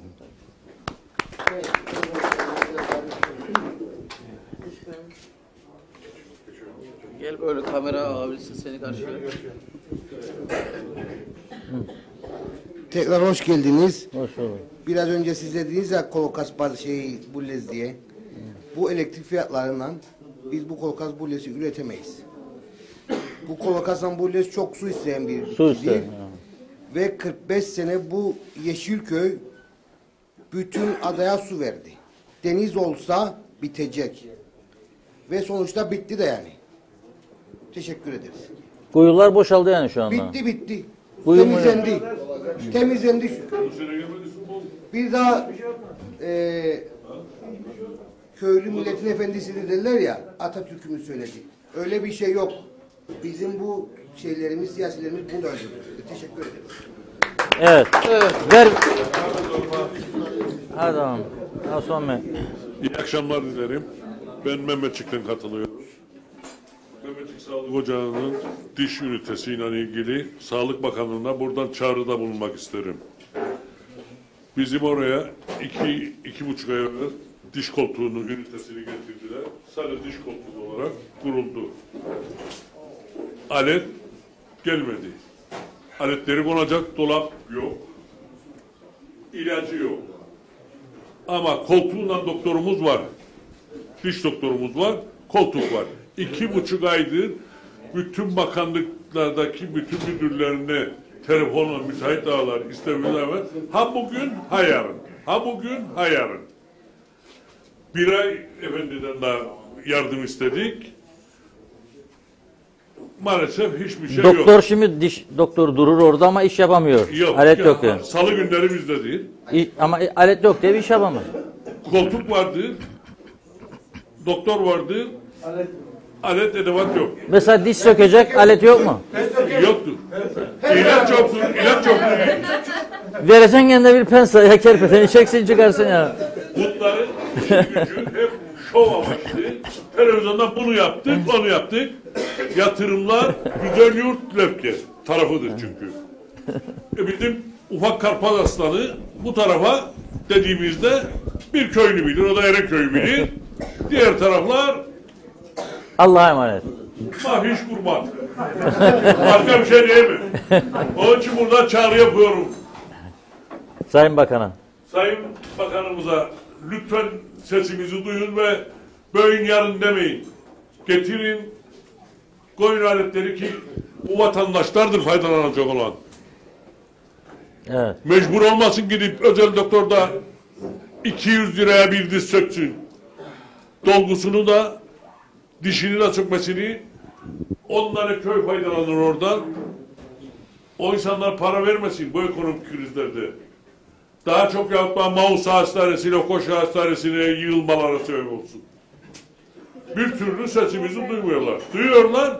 Bugün yarın derler tamam. Hiç merak etmeyin. Daha üstünde çalışırız. Allah çetepeli hükümetlerde de toplantı ve çalışma üzerine uzmandırlar. İşrata gelince tık yok. Bravo. Evet. Evet. Sen kerpeden mi çektin dişini? Kısaca ver. Ben koşuya gittim çektim. Kerpeden değil yani. Kurtardın Ben bir kerpeden. şey daha söylemek istiyorum. Unuttum. Bizim evimizi Sessiz olalım, biraz da bitiriyoruz zaten. İkinci kez su basışıdır bu. İlkinde belediyeyi aradık. Avtepe'deydi Şiro. Gelsin bize suyu yönlerini değiştirsin. İtfaiyeyi aradık. Geldi biz bunu çekemeyiz. Sivil savunmayı aradık. Bunu kesinlikle yapamayız. Biz gelemeyiz. İtfaiyeyi ara, polisi ara. Biz kendi imkanlarımızla ilk önce suyu attık. Delik melik delmeden. Komşumuzdan Allah razı olsun, kapı komşumuzdan. Ve onunla beraber attık biz ilk suyu. Mutfak, salon komple su olmuştu. Anlamadık sıcak sıcağına nasıl yapılır Evet. ama ikinci kez olunca, gece de olunca anladık nasıl. Sabah bir başladık 6'da ikinci suda, gece öğlen 12'de biz anca bitirdik evi temizlemeyi. İkincide ama belediye geldi. Teşekkür ederiz Evet. başkanımıza. Peki. Ver Ver bakalım. muhtara ver muhtara. Muhtara da verelim artık vekillerimize. Tekrar size hoş geldin diyerek sözüme başlamak isterim. Şimdi ben buradan siz bu programı yapıyorsunuz. Teşekkür ederiz. Fakat ikinci kezdir bizim köyde oluyor program. Bu isteklerimizi biz dile getiririk ya. Yani karşıdaki millet ve hükümet, devlet yetkililerimiz bizi kaleye almıyor. Yani buradan sesimizi duyuyor ama duymamazlıktan gelir. Sesimizi duymalarını isteriz ve bölgemizde orman arazisi olarak kullanımında bulunan bazı kişiler ev yaptı orman arazisine. İttifak haklı arazileri vardır. Vatandaş kendi masraf etmiş o arazilere yıllardır 60-70 yıldır bu arazilere masraf etmiş, üstüne ev yapmış. Bu arazilerin bu şahıslara verilmesini talep ederiz bakanlığımızdan ve kamu yararına yani vatandaşın yararına olacak. Biz mezarlık alanımız şu anda orman arazisi diye geçmektedir. Daha önce tapulu araziydi, orman arazisi oldu. Şu anda tekrar mezarlık yeri olarak verilmesini talep ettik. Sayın Tarım Bakanımız Orman Dairesi oraya bağlı şu an. O dedi ki ben size başka bir yer bulacağım. Bu yeri veremem. Biz illaki bu yeri talep ederiz. Sayın Bakanımıza buradan seslenmek isterim. Bu yeri bize dilekçemiz elinde ulaşmıştır yani. Değerlendirsin ve bu yeri bize versin yani. Mezarlık yeri olarak. Yoksa biz durmadan 2 kişi gömdük zaten 3.'yü gömeceğiz. 3'e çıkacak bu da. 4.'yü gömeceğiz. Yani vatandaş gömülecek yer bile bulamıyor. Bırak kırsal kesimi vermiyor. Gömülecek yer bile vermiyor. Yani hepten mağduruz.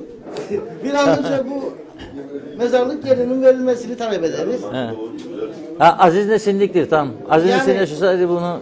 Orman arazisidir, kamu yararınadır. Yani vatandaşın yararına. Yani kendi vatandaşı da bizi sayarsa, devlet olarak bizi vatandaş sayarsa, kamu yararına bu arazilerin verilmesini isteriz yani. Sağlara da ölülere de. Yani ölülerimize en azından canlılarımıza saygısı yok. Şeyleri yok yani vermiyorlar arazi gençlerimize burada kalsınlar. Burada çalışsınlar, iş imkanı sağlamıyorlar. Bölgemizde üniversite yapılacak. Bizi şey yaptılar, 15 yıl zeflediler. Bugün, yarın, o bir gün diye yapılacak İstanbul Teknik Üniversitesi diye. Sonra yapılmadı diye burayı lağvettiler. Tabii tekrar başka bir üniversite yapılsın diye arayışa girmiyor devlet olarak. Yani bu parseli 5600 dönüm bir araziyi parsellediler. Birçok kişinin arazisini de istimlak ettiler. Bu arazileri aldılar. Bu 5600 dönümü 3, 4, 5 üniversiteye bile verebilecek bir kapasitede bir yer. Yani burada 3-4 üniversite birden işlem yapabilir bence. Yani ben liseye kadar gittim ama yani onu düşünüyorum ben. Üniversite mezunu kişiler, mimar mühendisler dahi düşünebilir. Evet. Yani bu bölgede illaki bir üniversite yapılması şart. Emirnamenin kaldırılması şart. Bir an önce emirnamenin kaldırılmasını isteriz. Evet. Ve gerisi Vatandaş yani malını yok pahasına satmasın. Arkada biraz sessiz olalım. Şimdi Evet. sağlasın diye. Peki. Bir an önce bu işler yani bize umumi ziyarette bulunuyor. Milletvekillerimiz, bakanlarımız geliyor. Gelip gidiyor. Gelip gidiyor. Yani biz burada ben 17 yıldır muhtarım. Hiçbir sözün yerine geldiğini daha şey yapamadım ya. Evet. Peki. Yani buraya geliyor, umumi ziyaret yapıyor. Burada milletvekillerimiz vardı. Milletvekillerimiz de bu bölgenin insanı olarak bir türlü oradaki rantı yani yakalayamadılar. Bize rant sağlasınlar. Yani biz rant sağlayamadık bu memlekette. Karpaz bölgesi olarak. Tamam. Sürekli mağduruz. Aynı sorunlar. Yani ben 17 yıldır muhtarım. Sürekli dilekçe ver, dilekçe getir, dilekçe gel, dilekçe getir. Hiçbir şey yapamadık. He. Peki. Yani bizi kaleye almıyorlar. Alsınlar Bizi bundan sonra. aşağılıyorlar. Yani bir de bu vardır. İçim nedir? Yani bizim içerimizden çıkan yani bizim vatandaşımız, Karpazlı vatandaşımız 10-15 yıl şehirde yaşamış, belli bir şey yakalamış kişiler de aynı kafaya giriyor. Yani unutuyor Karpazlı. Şehre yerleşti adam, Karpazlı'yı biraz daha aşağıda görüyor. Yani bakış açısı değişiyor bize karşı. Bunu da tespit ettim. Yani muhtarlık döneminde.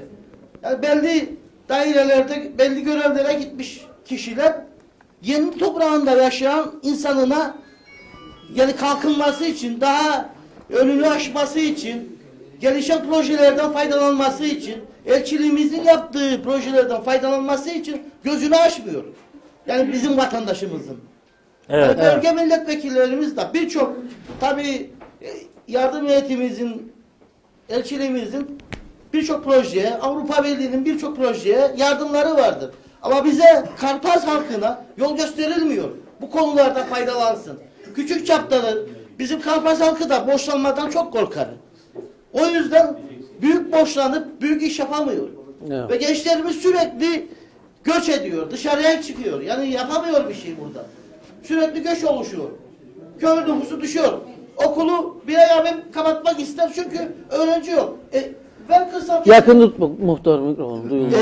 kırsal kesim arsasını ver de yapsın çocuklar çoğalsın. Yani Aa, bravo. Evet. Evet. Ve Ver arsayı çocuklar çoğalsın diyor. En son konuşacağım. Arsayı ver çoğalsın diyor çocuklar. Hatta söylerim pazarlık da yapmam. En son ev sahibi oldu. Fark Hadi etmez. buyurun siz buyurun. Fark etmez. Fark etmez. Fark etmez. Yok kapıdan aynısını yaparız. Onu evet. Ve sonra bizi kavga ettirdi oradaki insanlarla. Evet. Ama onu da Buyurun Mesut Bey. Evet, öncelikle herkese iyi akşamlar. Diyalog ailesine de yine bölgemize geldiği için çok teşekkür ediyorum. Tabii bu Yeşilköy'e ikinci ziyaretiniz. Bu anlamda da ayrıca teşekkür ederim Yeşilköy halkı adına. Tabii birçok konuya değindiniz. Ben de biraz geç geldim. Kusura bakmayın yani. Meclisten biraz geç geldiğim için anca yetişebildik. Gelirken de Facebook'tan da izledim yani canlı olarak. Bir takım notları da aldım. Tabii genel olarak söyleyeyim. Sayın Başkan'a yerden göğe kadar da katılıyorum. Birçok platformda da, televizyon programlarında da ben de dile getirdim. Hakikaten İskele bölgesi, özellikle de Karpaz bölgesi, Kuzey Kıbrıs Türk Cumhuriyeti'nin üvey evlat konumunda olan bir bölgesi. Yani buraya yapılmayan altyapı yatırımları olsun, eğitim alanında, sosyal anlamda, sağlık alanında hakikaten bugüne kadar birçok yatırım yapılmamıştır, özveri de gösterilmemiştir. Tabii bunların çözümüne yönelik, yani burada siyaset yapmak istemeyiz ama 30 yıllık sorunları kalkıp da bir yılda çözmek de çok mantıklı değildir yani. Kaldı ki bunları da çözerken de sadece işte merkez yönetim olarak bu Bakanlar Kurulu'nun yetkisinde olan da bir şey değil. El birliğiyle, çünkü bu ülke hepimizindir. Muhtarından tutun belediye başkanına, milletvekilinden tutun bakanlarına, köy halkına kadar en iyi şekilde köylerimiz olsun, bölgelerimiz olsun, özellikle de Karpaz bölgesinin güçlenmesi adına elimizden gelen her şeyi yapmak zorundayız. Tabii burada bir takım notlar aldım. O notlar üzerinden geleceğim. Özellikle emirnameler konusu ki hemen hemen her yerde, özellikle Karpaz'a geldiniz, Karpaz'da da aynı konu vardı. Kaplıca'ya geldiniz, kendi köyüm, orada da yine aynı konu vardı. Burada da aynı konu. Çünkü 2004'te biliyorsunuz Tatlısu Büyük Konuk emirnamesi çıktı. Aynı anda Dip Karpaz emirnamesi çıktı ve akabinde de 2008 yılında da Bafra emirnamesi çıktı. Tabii bu emirnamelerin çıkmasıyla doğrudur. Bu bölgeye ciddi anlamda bir yatırımın yönelmesinde sıkıntı oldu. Ama tabii emirnameler olmasaydı da acaba yatırım olacak mıydı? O da muamma. Çünkü biliyorsunuz burada da bir de altyapı eksikliği var. Özellikle İstanbul Teknik Üniversitesi'ne verilen bir yer var. Yıllardır da elinde tutuyor onu. Halen de herhangi bir yatırım yapılmamıştır. Kaldı ki bu ülkeye üniversite anlamında gelen yurt dışındaki yatırımcıların hemen hepsi de söyleyeyim yani son bir sene içinde, hatta bir sene öncesine kadar bile İskele'ye yapılması planlanan, özellikle de Doğu Akdeniz Üniversitesi ve Yakın Doğu Üniversitesi'nin çarpıştığı yani yarıştığı noktada kendileri bile yani zorla sadece İskele bölgesine ikna edildi. Hatta projelerini sundular falan ama İskele'den bu yana istemediler. Çünkü biliyorsunuz burada bir altyapı sorunu da var. Yani buraya üniversite gelirken konaklama konusunda, sosyal altyapı konusunda, yani tabii birçok konuda ki onlar da bunu masaya yatırıp o şekilde düşünüyorlar. O anlamda gelip de bu tarafa yatırım yapmak konusunda ciddi bir adım atamadılar. Tabii şu an ülkemizde geçmiş yıllardan verilip de sadece elinde kalan şu an İstanbul Teknik Üniversitesi'dir. Sayın Başkan işte iptal edildi diye dedi ama iptal edilmedi söyleyeyim. Halen daha kendilerinin elindedir. Ama benim bildiğim kadarıyla yapmış olduğum araştırmalar ve almış olduğum bilgiler neticesinde çok büyük bir arazi ama ileriye dönük olarak yani İstanbul Teknik Üniversitesi burada çok büyük bir kampüs düşünüyor. Yani şu an bir baktığınızda ülkemize yapılan üniversitelerin %80'i şu an şöyle kuru bir binadır. Ama onların yapacak olduğu kampüs öyle küçük bir bina değil, küçük bir kampüs de olmayacak, bayağı bir büyük. Yani o buraya yapıldığı durumda tek başına bütün Karpaz'ı bir şekilde besleyecektir her yönden. O nedenle elbette biz de emirnameler konusunda yani biraz daha iyileştirme yapılmasını istiyoruz. Bununla ilgili de bir çalışma yapıldıydı İçişleri Bakanlığı nezdinde. Özellikle de Karpaz bölgesine. İşte bu mangalların yıkılmasının ardından işte her gün özellikle de Burun'a giden turistlerin konaklayabileceği veyahut da işte bir içecek alabileceği, işte tuvalet ihtiyacını karşılayabileceği tesislerin yapılması konusunda bir çalışma yapıldıydı. Halen daha İçişleri Bakanlığı'nın elindedir bu. Ama tabii bununla ilgili de hükümet iradesi ister. Bu anlamda henüz daha bir adım atılmamıştır ama üzerinde çalışılmıştır söyleyeyim. Çünkü biliyorsunuz son bir seneye baktığımız zaman da özellikle de ekonomik kriz ve akabinde de doğal afet olaylarından sonra yani hükümetin veyahut da devletin diyelim o manevra kabiliyeti ciddi anlamda geriye düştü. Yani yapacak olduğumuz birçok şeyi ciddi anlamda yapamadık ve akabinde zaten bütçe görüşmeleri derken şu an gelmiş olduğumuz noktada yani bütçenin de yeni açılması nezdinde Biz daha yeni başladık iş yapmaya. Ama biliyorsunuz her zaman da yani işte evde yapmış olduğumuz hesap çarşıda tutmuyor. O nedenle biz elimizden geleni her zaman yapmaya çalışıyoruz. Tabii şeyi söyleyeyim, teşvik sistemine değindi yine Sayın Başkan. Aslında doğrudur, çok fazla teşvik veriliyor ve bu teşvikler konusunda da şu an hükümetin, özellikle de Maliye Bakanlığı'nın bir çalışması var.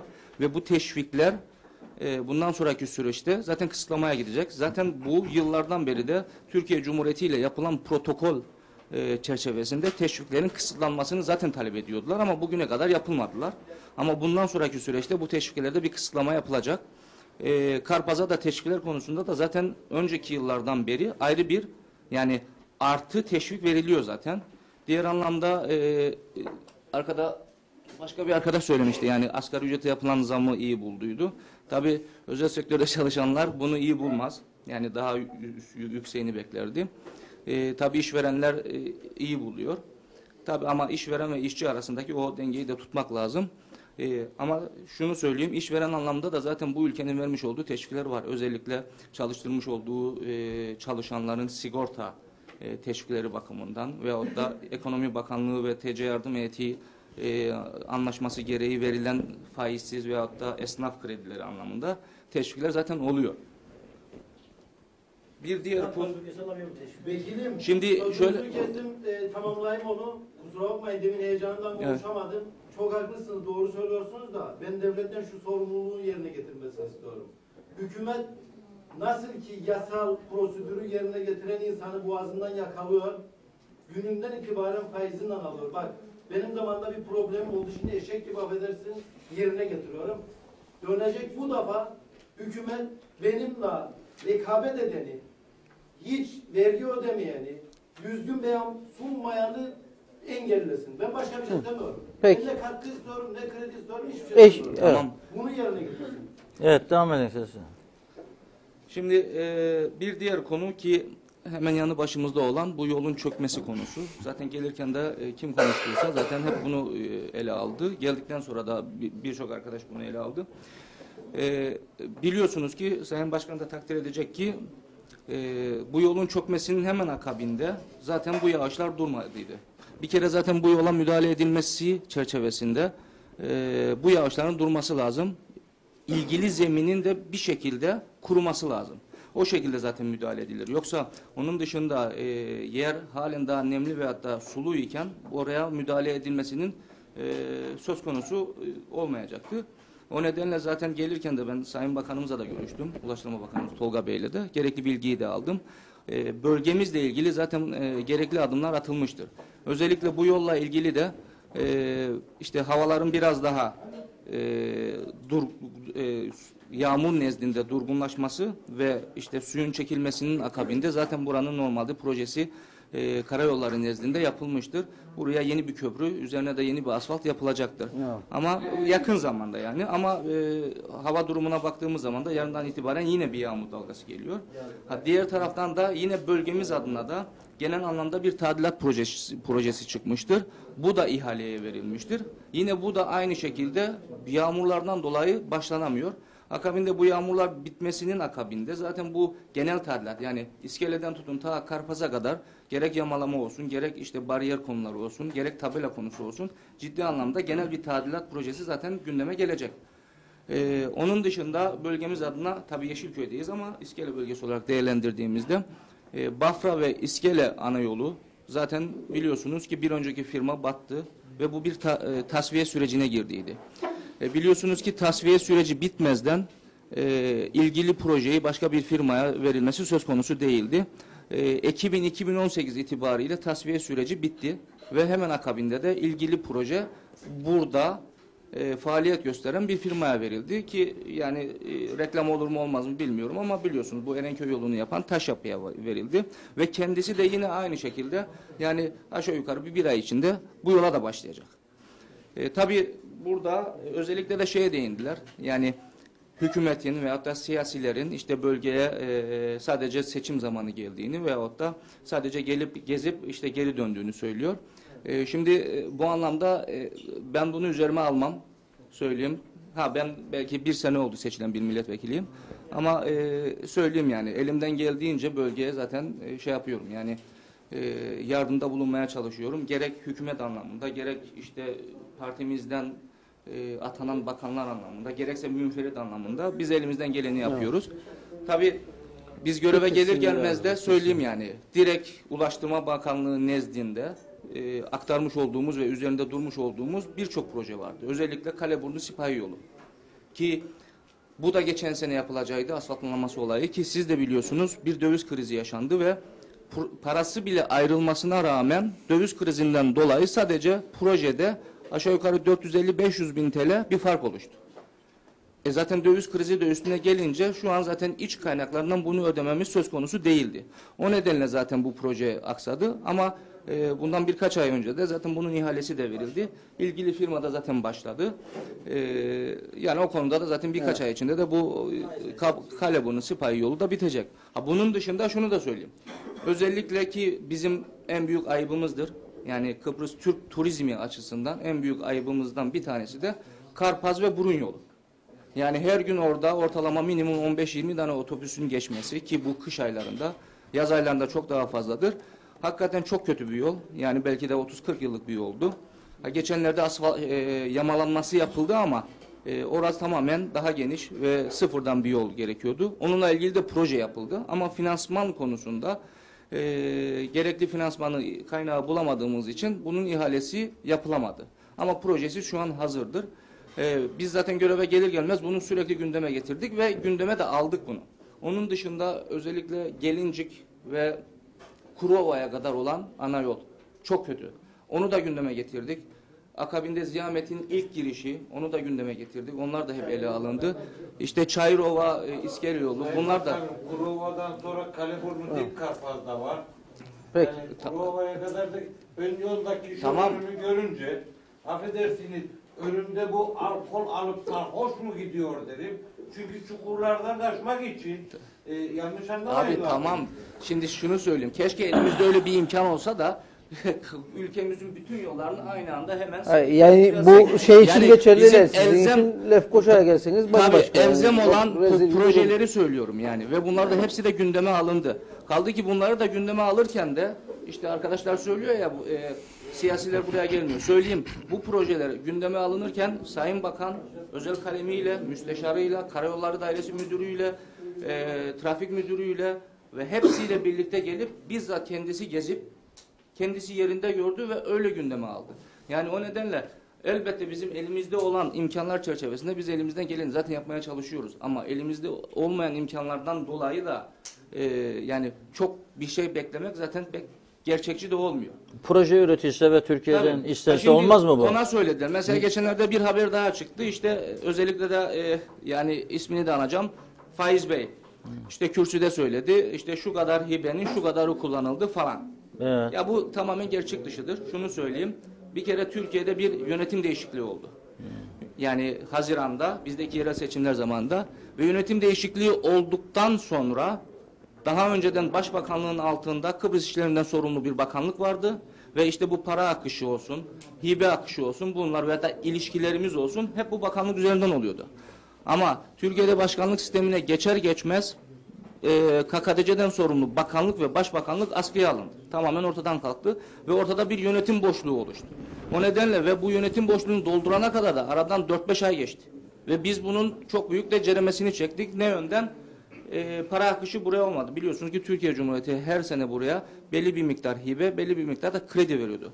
Biz iki kaynaktan da hiçbir şey kullanamadık. Hatta ve hatta savunma giderlerimizin tamamını Türkiye Cumhuriyeti karşılarken biz aylardır kendi iç kaynaklarımızdan bunu ödedik. Üstelik de döviz krizinin patlamasına rağmen.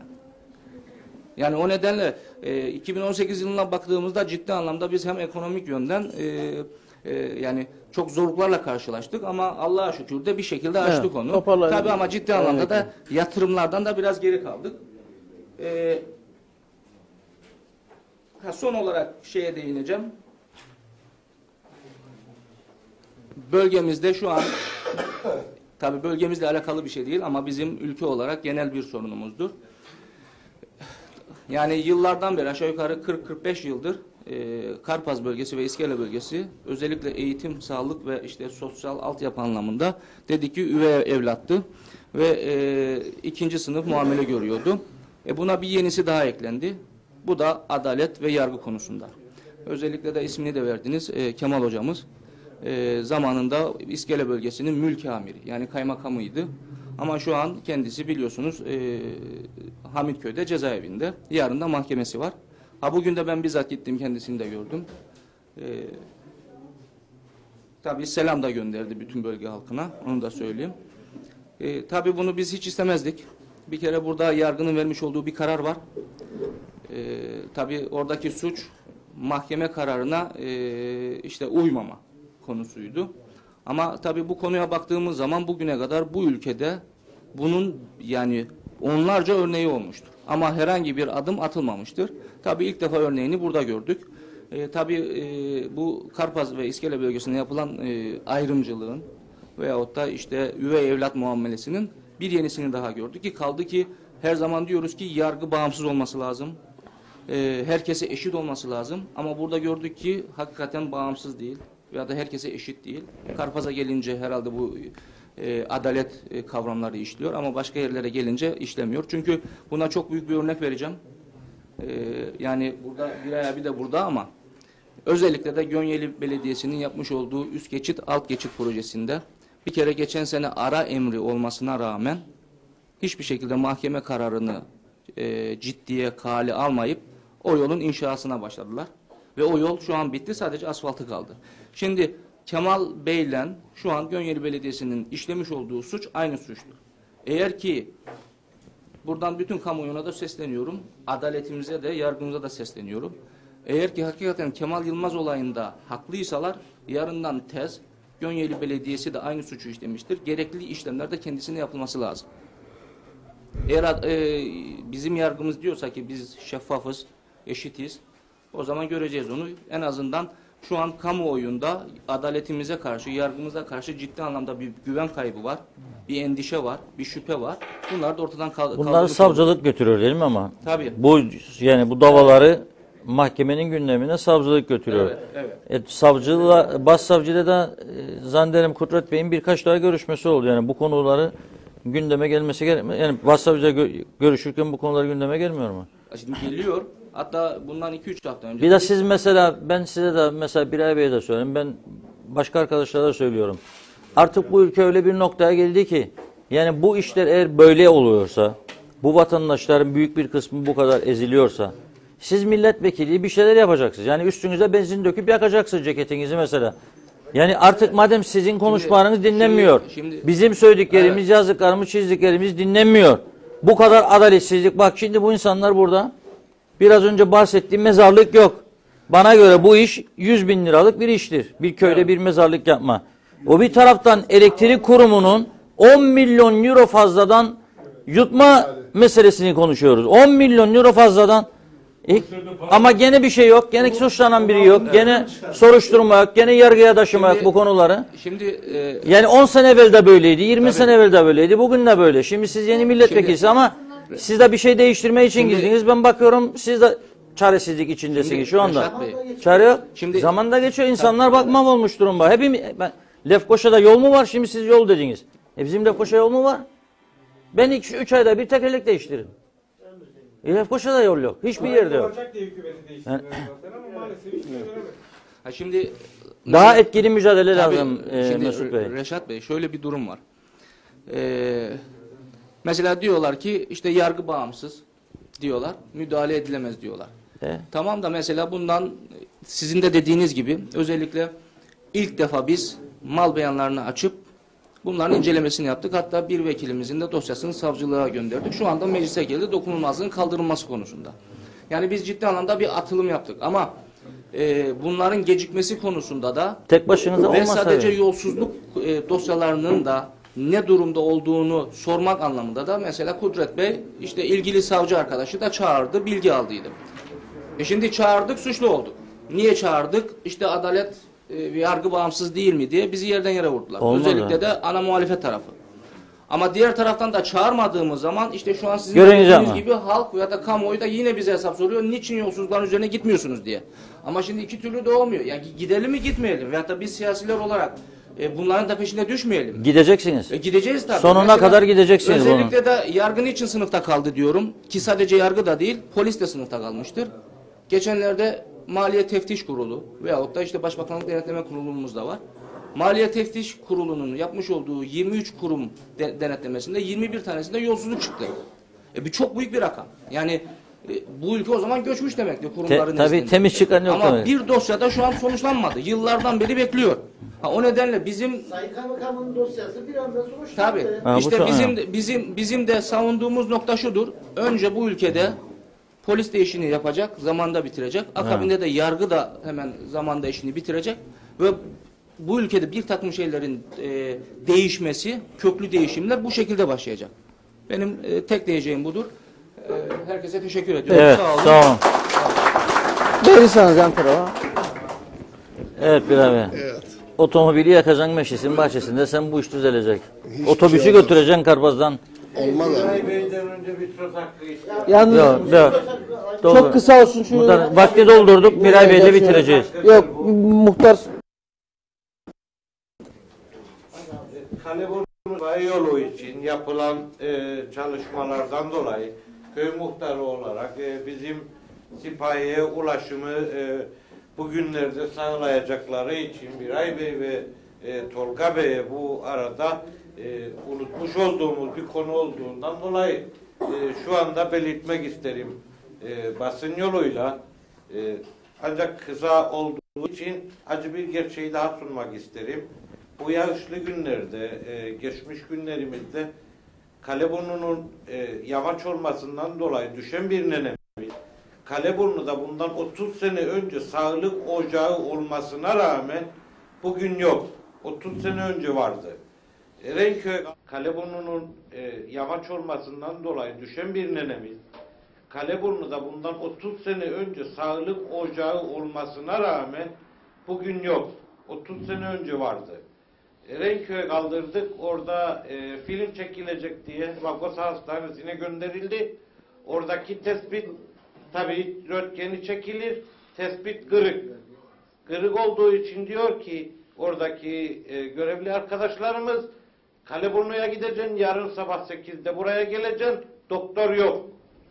Yani bunun bir an önce ve sosyal medyada diyor ki Makosa hasta diyor. Hastanesi de geçmiyor.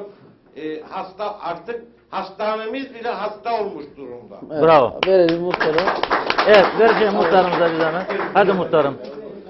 Öncelikle bu yayınları yaptığınız için tekrar teşekkür ederiz. Tekrar bekleriz inşallah.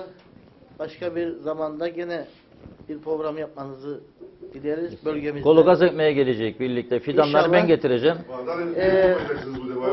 Ben bunu söylemek isterim. Yani sorunlar istedikten sonra çabuk çözülebilir. Aynı Yasalar fikirdeyim. çabuk çalışabilir. Aynı fikirde. Ama vatandaş, normal vatandaş için de çabuk çalışsın bu yasalar, işler çabuk olsun. Yani yeni hükümetimiz epey zaman oldu hükümet olalı. Halen söz verdiklerini yapamadılar bölgemiz için. Aynen. Yani biz milletvekillerimizi yani suçlamıyoruz. Ama bölgemizde daha görülür bir çalışma yok yani. Gelecek görelim yani bölgede. Bürokrasi onları Yani da yuttu çok bürokrasi. Geriden takip ediyoruz. Bürokrasi yani yutuyor. dünya o kadar ileriye gidiyor, o kadar hızla gidiyor ki. Yani biz gördüğünüz gibi nelerden bahsediyoruz. Doktorumuz yok, Mezarımız yok. mezarımız yok, şeyimiz. Ya bunları mı bahsedecek? Sosyal yaşantımız hiç yok burada. Yani şehirde yaşayan bir kişi çıkıp dışarıya sosyal bir aktiviteye giriyor, yani sosyal bir hayat yakalıyor. Ya bizim gideceğimiz bir yer yok ya. Yani çünkü kalitemiz çok aşağıda. Evet. Şehirden. Doğru. Peki sağ ol muhtarım. Ver Biray Bey de Biray Bey alsın. 1,5 dakika. Herkese hayırlı akşamlar dilerim. 11'e bak. Malum rahmetli Atatürk 1900'lü yıllarda aynen şunu söyledi. Aslında diyor hiçbir şeye ihtiyacımız yok. bir tek şeye ihtiyacımız var. Biz çalışkan olmak. Bizim Sayın Genel Başkanımız Başbakan Tufan Erhürman ve sloganımız ve de şarkımız şuydu. Çalışır yaparız. Biz halkız, biz buradayız. Ne demek umut yok, çalışır yaparız. Ha. Şimdi sevgili dostlarım, 44 yıl var. Burada hep beraber yaşarız bu arkadaşlarla. Kimi zaman birbirimize sorarız, kimi zaman birbirimizi severik. Yapılanları emek hırsızlığı yaparak gasp etmeye çalışıyoruz sevgili dostlarım. Arka sokaklarda saklamaya çalışırlar. Bu bölgede hangi köyde Ağıllar bölgesi vardır? Bu 14 köyün hangi yerinde sanayi bölgesi vardır da benim haberim yok? Size deyince %87 oy sağ partilerin idi ve sağ partiler buradan alırdı bu oyları ve giderdi dediğimde hep beraber bana kızarsınız. Çok da kızdınız. Zaman zaman kovarsınız da. Orada da değilim çünkü biz beraber yaşarız burada. Bugüne kadar girişimin ne oldu bu konuda? Söyleyeceğim sana, bekle de söyleyeceğim sana ya. Bekle de söyleyeceğim sana ya. Rahat ol, rahat ol. Senin kızın Atatürk Öğretmen Akademisi'nde okuyorsa, bitirdiyse benim sayemde beper ol. Allah Allah. Allah Allah. Otur da söyleyeceğim sana, rahat ol. Çünkü ben ikinci kez seçildiğimde aşağıda Mandıra'da arkadaşlar toplandık ve benim ikinci dönemime Raşodi dönemi diyoruz. Anladın? Raşodi dönemi olarak kabul ediyoruz biz artık bu ikinci dönem siyaseti. Dolayısıyla öyle kolay değil artık. Bir şey söyleyecekseniz karşılığını alacaksınız. 94-2004 yılında arkadaşlar, 94-2004 yılından bugüne kadar up to date doğal afet parası verilmedi. Verilmedi arkadaşlar. Bizim burada kaç tane ev batmış çıkmış not düştüm ve notlarıma göre gidiyorum, tamam mı? Burada siyasette şu var. Bir adalet var, bir popülizm var ki siz yaptınız. Bir de ajitasyon var, en son ona da değineceğim. Tamam mı? 3 çeşit siyaset yaptınız burada. Biri nedir? Biri dedi ki Sayın Peroğlu biz gece kondu yapacağız. Ama sen kimsin, ben de gece kondu yapacağım. Burada belediye var. Belediyeden yetki alacaksın. İzin alacaksın. İzinlendireceksin, evinde yapasın be. Dalga geçen bizimle ama. Tabi devletin uzak olduğu yerde, devletin yok ki hükümeti ha. Devletin uzak olduğu yerde esprisi yoktur bu işler. Sonra ağlarık. Hep beraber ağlarık. Biraz sonra ona da değinir. Devletin uzak olduğu yerde, devletin olmadığı yerde küçük krallıklar hortlamakla mükelleftir. Ve küçük krallıklar maalesef buralarda hep hortlamıştırlar. Ama yalnız burada değil ha. Ben biraz sonra telefonumdan da bir şeyler okuyacağım. Bu memlekette nerelerdeyik, ne hallerdeyik diye. Sağlık merkezi, evet yapılalı var 3 sene. Hiçbir şey yapılmadı 3 senede. Ama Sağlık Bakanı geçen gün geldi, mahsus katılmadım. Rahat konuşasınız diye. Rahat sistemlerinizi söyleyesiniz diye. Ama hiçbiriniz Sağlık Bakanlığı'nın söylediğini burada söylemediniz. Ne söyledi? Diş ünitesi geldi dün akşam. Osman Zorlu'ya da 2 ay önce gitti. Ama diş ünitesinin yan tarafında 2 metrekare bir dolap istermiş. Yapsın ona belediye başkanı. 5,5 metrekaredir istedik. 5,5 metrekare 5 ile çarpsan 3.000 TL'dir ya. Allah Allah. Yani bugün Mehmetçik Belediyesi'nin 3.000 TL'si yoksa kim kursun yere kaçsın gitsin. Benim partilimdir. Neyse geliyorum Sağlık Bakanlığı'nın çalışmalarına. Sağlık Bakanlığı şu anda ihale de etmiştir.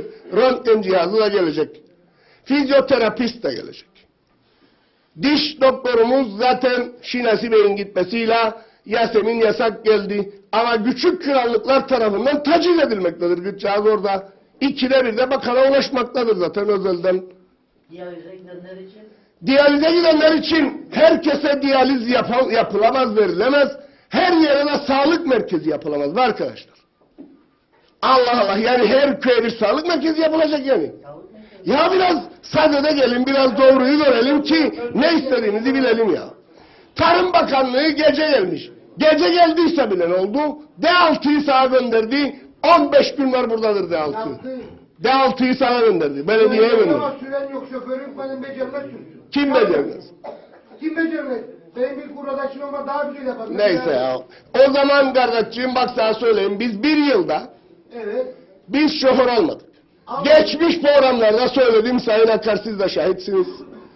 5 tane dozer operatörü alındı, hiçbirinin ehliyeti yoktur. Evet. Bir önceki dönemde de bir kadın dozer operatörü alındı işbaşı. Ne için? 3.800 lira maaş alabilsin diye, alsın. Bunları biz yapmadık ya be. Cumhuriyetçi Türk Partisi yapmadı ya be bunları. Tamam abi. Geliyorum emirlere. Geliyorum. Ben arkadaşlar, ben sizi dinledim. Arkadaşlar, ben sizi dinledim. Lütfen. Zorba ben sizi dinledim. Peron'u da dinledim. Herkesi dinledim. Az biraz da bırakın bizi dinleyelim. Dinleyin. Hem bizi dinleyenler de var. Kızmam be kardeş. Kızmam, ben seni severim. Ne atar ne satarım. Sen istersen hayatım boyunca bana oy verme. Emirname dediğiniz emirname, Pınar Körük ne dedi? Satmak için dedi, bulamayık dedi. Satmak için. Ben neyi satacaksın ya? Satacaksan kaçacaksın. Ya satacaksan Filistin halkı olacaksın ya. Ben otobüsçüler, benim meslektaşlarım. Hepsi şoför arkadaş. Sabahtan söyleyin burada dursunlar. Bir tanesi dursun. Geçerken buradan. Var mı böylesi? Senin doğru dürüst bir tuvaletin. Alaturka, alafranga var mı? Geç bunları ve Allah'ını seversen. Aynı köyle beraber yaşarık ya. Her gün buradayım, 2 günde bir buradayım. Geliyorum sel felaketine, köprüler. Sayın Bakan aynı gün geldi. Ya 2 tane köprü ya 1 tane köprü. Gece olmasaydı, gündüz olsaydı büyük felaketler olacaktı dendi. Ben iddia ederim ki büyük felaketler olmayacaktı. Çünkü gözlemlenecekti ve gözlemlendiği vakit o 2 katlı binanın yan tarafı halledilecekti. Ve o köprü otobrak açılacaktı. Arkada şirocular var, evet var. Konuşsunlar veya konuşmasın. Köyün çocukları. Geliyorum. Burada sorgun vakıflar artı sosyal. Herhalde sen çalışacaksın. Ben bir çalışacağım. Allah Allah. Çalışma Bakanı buraya kadar geldi. 6 köyü birleştirdi ve muhtarların tümüne dedi ki 6 köyü yıllarca Ulusal Birlik Partisi aldı bizden. Başkalarına verdi. Mehmetçi'ye verdi. Ve muhtarlara dedi ki işsizlik listesi çıkarınız. Ben katılmadım arkadaşlar. Mahsus katılmam. Bana yani seslenirler, bölgeye gidiyoruz, gelecek mi diye.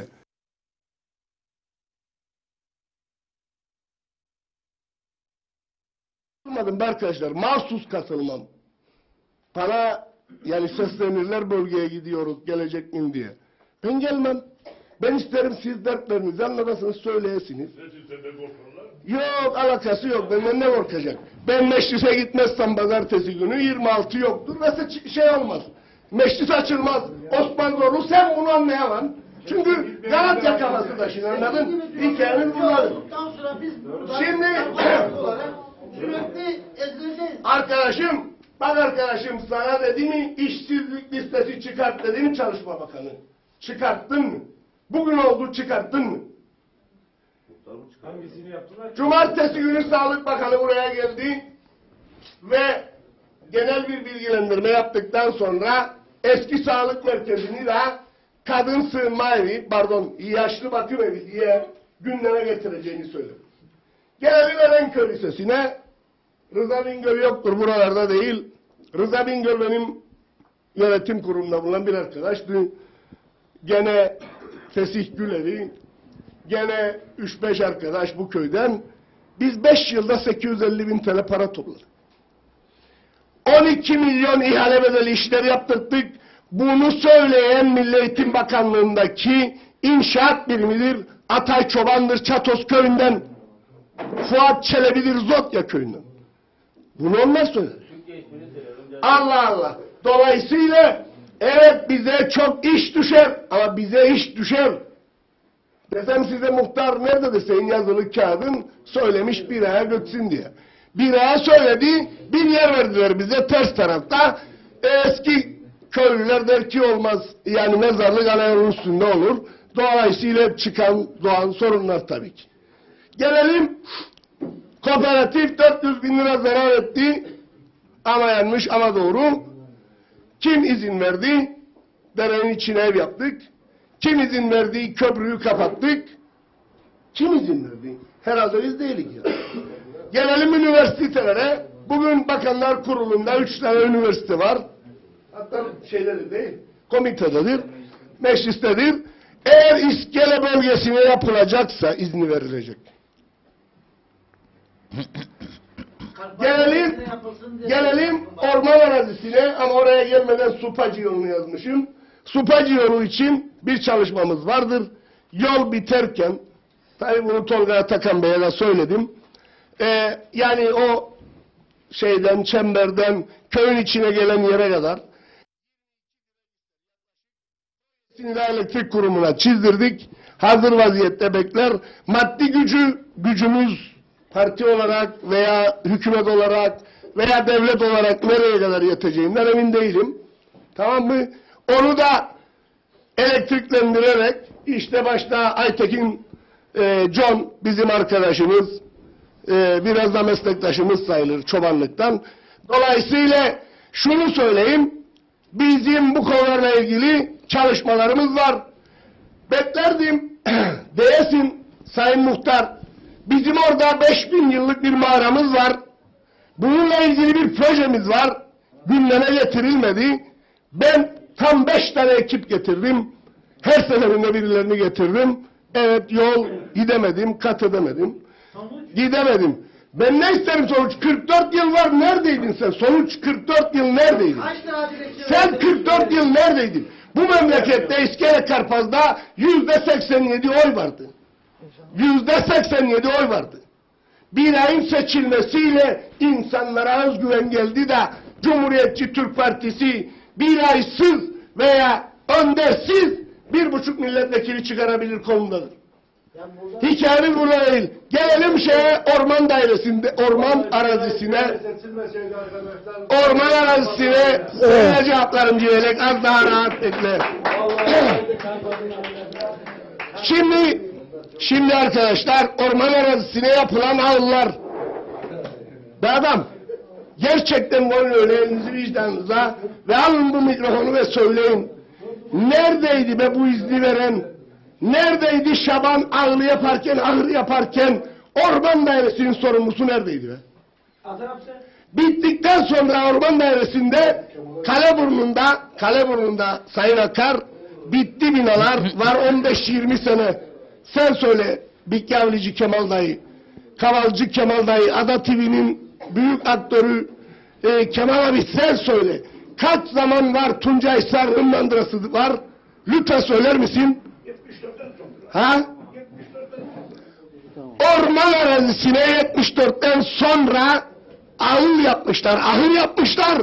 Bunun gibi orman dairesinin sorumlusu oraya yıkım emri verdirecekmiş. Bir adam 40 yıl görev yapmadın sen. 40 yıl uğraşmadın ve bunun şeyini yapan. Şimdi gelelim Hayır toparlayarak onun toparlayın bir ay böyle. Hadi. Bir dakika bitirsin bir saniye. Burada bir şey sormam lazım. Bu mandırayı savunuyor ya. Ver al mikrofonu. Bir dakika mikrofonu olmaz. Ben Biray Bey'e şunu sormak istiyorum. Burada bu mandıralar yıkılıyor ya 40 yıl sonra. Bunu yaparken Dip Karpaz'daki bungalovlar yıkılırken ne yaptı? Ve ona oy veren insanlar da var orada. Olabilir. 1 kilometre yapılan bungalovlar için ne yaptı? Olabilir ya. Tamam, orada yargıç. Birinci sen ne yaptın? Yanımızda mı oldun? Geldin mi burada ahkam kesiyorsun? Ben arkadaşım popülizm yapacak değilim. Popülizm değil. Popülizm yapacak değilim. Yargı kararını uygulamayan en ırkçı, en faşist bir adamsın. Bak, Kaleburnu'ndaki ormanlar yıkılacak diye burada müsaade veriyorsun. Ama Dip Karpaz'da o gariban insanların yerleri yıkılırken... Ya işte Selim Şaban'ı örnek gösterirdim ya, arkamda oturuyor ya. Geç dur ya Hüseyin Civelek. Ben orada Gayburn'un dağları... Biliyor musun? Sen aynı o şu karar verenler var ya şeyde. Diyorlar ki ayağınızı denk alın, ayağınızı kırarız diyenlerle aynı zihniyet taşıyorsun sen. Anladın mı sen? Yaparken bunları böyle yapacaksın.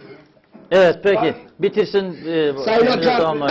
Tamamlayalım. Sayın Akar. Evet bitirin Biz birazdan. popülizm yapacak değiliz. Ben bu Karpaz'daki gerçekleri anlatmaya çalışıyorum. Evet. Gelelim Mesut Bey dedi ki orada bir karar var, ara emri var. Durdu iş zaten. Buradaysa Sayın Kemal Yılmaz'ın olayındaysa yargı kararını uygulamama var. Olay bundan ibaret. Teşekkürler, saygılar sunarım. Bravo. Evet. Bir dakika. Böyle olmaz ya. Bir saniye ya. Bir dakika. Biz mi ödeyeceksiniz? Bir saniye. Bir dakika konuşalım. Bir saniye. Yani dağıldık ya. Bir saniye müsaade edin. Başkanım al ver şeyi. Buyur. Biray Bey bölgemizin vekili sağlık konusunda haklıdır, doğrudur. Sağlık Bakanımız bölgeye girdi. Tabii ben sayın vekilim kadar bağırmıyorum. Yoksa bağırdığımızda ondan daha fazla gür sesimiz çıkar ama bağırmaya gerek yok. Şimdi Sağlık Bakanımız bölgeye geldiğinde biz Sağlık Bakanımıza bölgenin sorunlarını aktaracakken zaten Sağlık Bakanımız bölgenin sorunlarını biliyor. Yani burada bir diş ünitesinin olmadığını, röntgen cihazının olmadığını, burada dahiliye doktorunun olmadığını, çocuk doktorunun olmadığını, burada işte ilaçların olmadığını, şeker hastalarının iğnelerinin olmadığını, toplantıya katılan muhtarlarımız oldu. Bütün muhtarlarımızı çağırdık. Kendisi de kendi bakanımız. Gelseydi keşke toplantıya. Biz seve seve ağırlardık yani. Sıkıntı yok. Bizim saygımız sonsuzdur insanlara. Doğrudur söylediği. Çocuk doktorunu halletti. Röntgen cihazı için ihaleye çıktığını, dış ünitesi için ihaleye çıkıldığını. Ben iyi niyetinden Sağlık Bakanlığı'nın hiçbir şüphem yok ki. Sağlık Bakanımız gerçekten çok iyi niyetli, çalışmaya çalışan, bölgemizin de sorunlarını çok iyi bilen, yani sağlık anlamında sıkıntılarını çok iyi bilen bir bakanımız. O anlamda ben kendisine teşekkür ederim. Biz burada sorunlarımızı aktarıyoruz. Yani Sağlık Bakanımıza tabii ki teşekkür. Biz teşekkür etmesini de biliriz, saygı göstermesini de biliriz. Ama bağırmaya, çağırmaya gerek yok. Şimdi Ağrılar bölgesi yok dedi. Var. Taşlıcı'da var Ağrılar bölgesi. Bilmezse Adaçay'da da var. Var yani. Bir dakika arkadaşlar ya, var yani. Bir dakika arkadaşlar ben sizi dinledim. Ben hiç müdahale etmedim. Yani vardır bölgemizde. Yani niyet olursa yapılabilir. Onu söylemeye çalışıyorum. Yani zamanında belediye doğru adımlar yapmış olsaydı kaymakamlıktan olurdu. Bu insanlar nasıl yaptı? Elçilikten gittiler yaptılar. Yapılır yani. İyi niyet olmuş olsaydı, belediyeyi iyi yönetmiş olsalardı bu insanlar, kaymakamlık ciddi mücadele vermiş olsaydı yapılırdı. Yapılmadığı, yapılmayacağı anlamına gelmez. Yapılır. Şimdi gece kondu diyor. Biz bölgemizi biliriz ya. Kimse kimseyi kandırmaya gerek yok ya. Yani boş olan evlere çok girdik ya.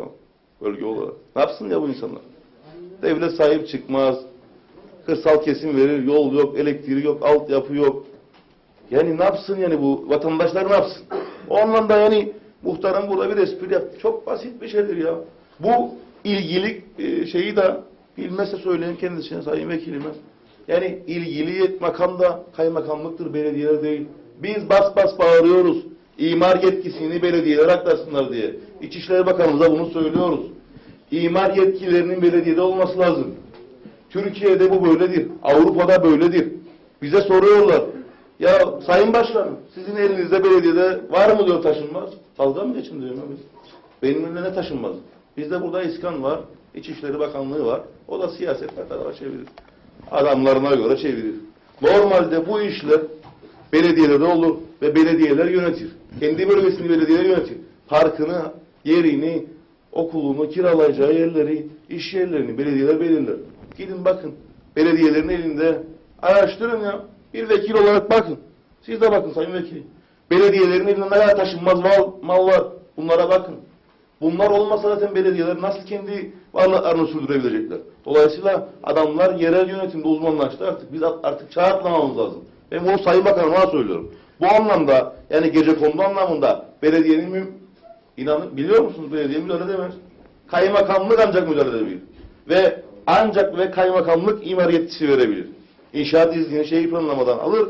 Kaymakamlıktır yetkili. Biz yetkili değiliz. Sadece 5 ilçede Gönyeli, Lefkoşa, İskele, Mausa ve Girne'de var imar yetkisi. Bizde imar yetkisi yoktur. İzin makamı da biz değiliz. Bilin yani. Bilmezse söyleyeyim. Şimdi Tarım Bakanlığı'na teşekkür ettik. Gene ederiz. O gün rica ettik. Getirdiği dozerimizi köyün güney yollarını, güneydeki köylerimizi yaptık. Dönüyor, geliyor. Gelecek de rica ettik. Kaymakamlığımız da sağ olsun verdi. Ama zaten bunlar benim sorumluluğum olan bir şey değil. Bunlar benim sorumluluğum olan bir şey değil. Bu İçişleri Bakanlığı'nın sorumluluğu olan bir şeydir o yolları. Yani bunu zaten devlet yapması lazım. Onu söylemeye çalışıyorum. Dolayısıyla verdi, aferin. Ya, tabii ki alkışlamasını da biliriz. Oturtmasını da biliriz. Teşekkür etmesini de biliriz. Yoktur böyle bir şey. Yani vazgeçin artık bu şeylerden. Biz birlik olmamız lazım. Yani burada şeyi vurmuyoruz biz. ÇTP'yi, Halkın Partisi'ni, X Parti'yi, Y Parti'yi vurmuyoruz. Partide değiliz biz. Geçin bundan. Şimdi Çalışma ve Sosyal Güvenlik Bakanlığı. Nerede görülmüş ya? Türkiye'de 10 katlı bina çöktü. Kim gitti ya? Bütün devlet yetkileri oradadır. Belediyenin yetkisindedir diye o bina belediye başkanı mı sorumlu ya? Bütün devletin yetkilileri orada olacak. Çalışma ve Sosyal Güvenlik Bakanlığı bana Facebook sayfasından cevap yazmasını bilir. Cevap yazacağına gelip bu bölgede vatandaşların sorunlarını dinleseydi. Belediyenin sorunlarını, yani sel felaketinde olan vatandaşların sorunlarını dinlemek, çözmek, bu vatandaşlara yardımcı olmak belediyenin sorumluluğunda mı? Aptal mıyız ya biz? Yani bu devletin sorumluluğu olan bir şeydir. Lütfen yani birbirimizi kandırmayalım. Yani bir şeyi söylerken Çalışma ve Sosyal Güvenlik Bakanlığı işte kim başvurdu mu? Ben mi başvurdum? Anlamadım. Yani bu noktada lütfen rica ediyorum. Yani biz burada bir şey söylerken sayın vekilimize saldırmıyorum ben. Vekillerimize saldırmıyorum. Ama bir doğru var. Bu bölge mağdur. Mağdur ya. Sayın Kaymakamla son cümleyi söylüyorum ve bitiriyorum. Doğrudur. Sayın Vekilime arkadaki arkadaş da söyledi. Yani biz hukukun üstünlüğüne inanan insanlarız. Hukuk her yerde olması lazım. Hukuk var olması lazım. Bir devletin yapısında hukuk, yargı bağımsızdır deriz ve hukukun üstünlüğüne inanan insanlarız. Ama şöyle bir şey var. Hukuk kişiye göre tecelli etmemeli. Yani İskele'de farklı, Karpaz'da farklı, Girne'de farklı olmamalı. Eğer biz hukukun üstünlüğüne inanıyorsak, yargının bağımsızlığına inanıyorsak, aynı şekilde yargının da kararlarını verirken adaletli şekilde vermesi lazım. Ben yarın mesela saat 9.30'da ben olacağım orada. Emrah olarak olacağım. Gideceğim oraya, destek vereceğim kaymakamıma. Ya. Çünkü yarın bu bizim başımıza da gelebilir. Karpazlı çıkacak, yahu ben size sorarım. Uyuşturucu kullanan var. İşte ne bileyim ben, iki tane adam öldüren adamı hapse koymadılar ya. Bu adam ne yaptı ya? Kimi öldürdü? Kime dokandı? Tek suçu mahkeme kararını geç uygulamak ve buradaki insanların ekmeğine sahip çıkmak. Başka bir şey değil ha. Demek ki yarın beni açacağız olacaklar. Soksunlar, razıyım. Peki. Evet, teşekkür ederim. Birazcık tansiyonu yükselttik, sonra düşürelim, tamamdır. Böyle bitirelim. Haftaya tekrar görüşmek üzere. Herkese iyi akşamlar. Konuştunuz da.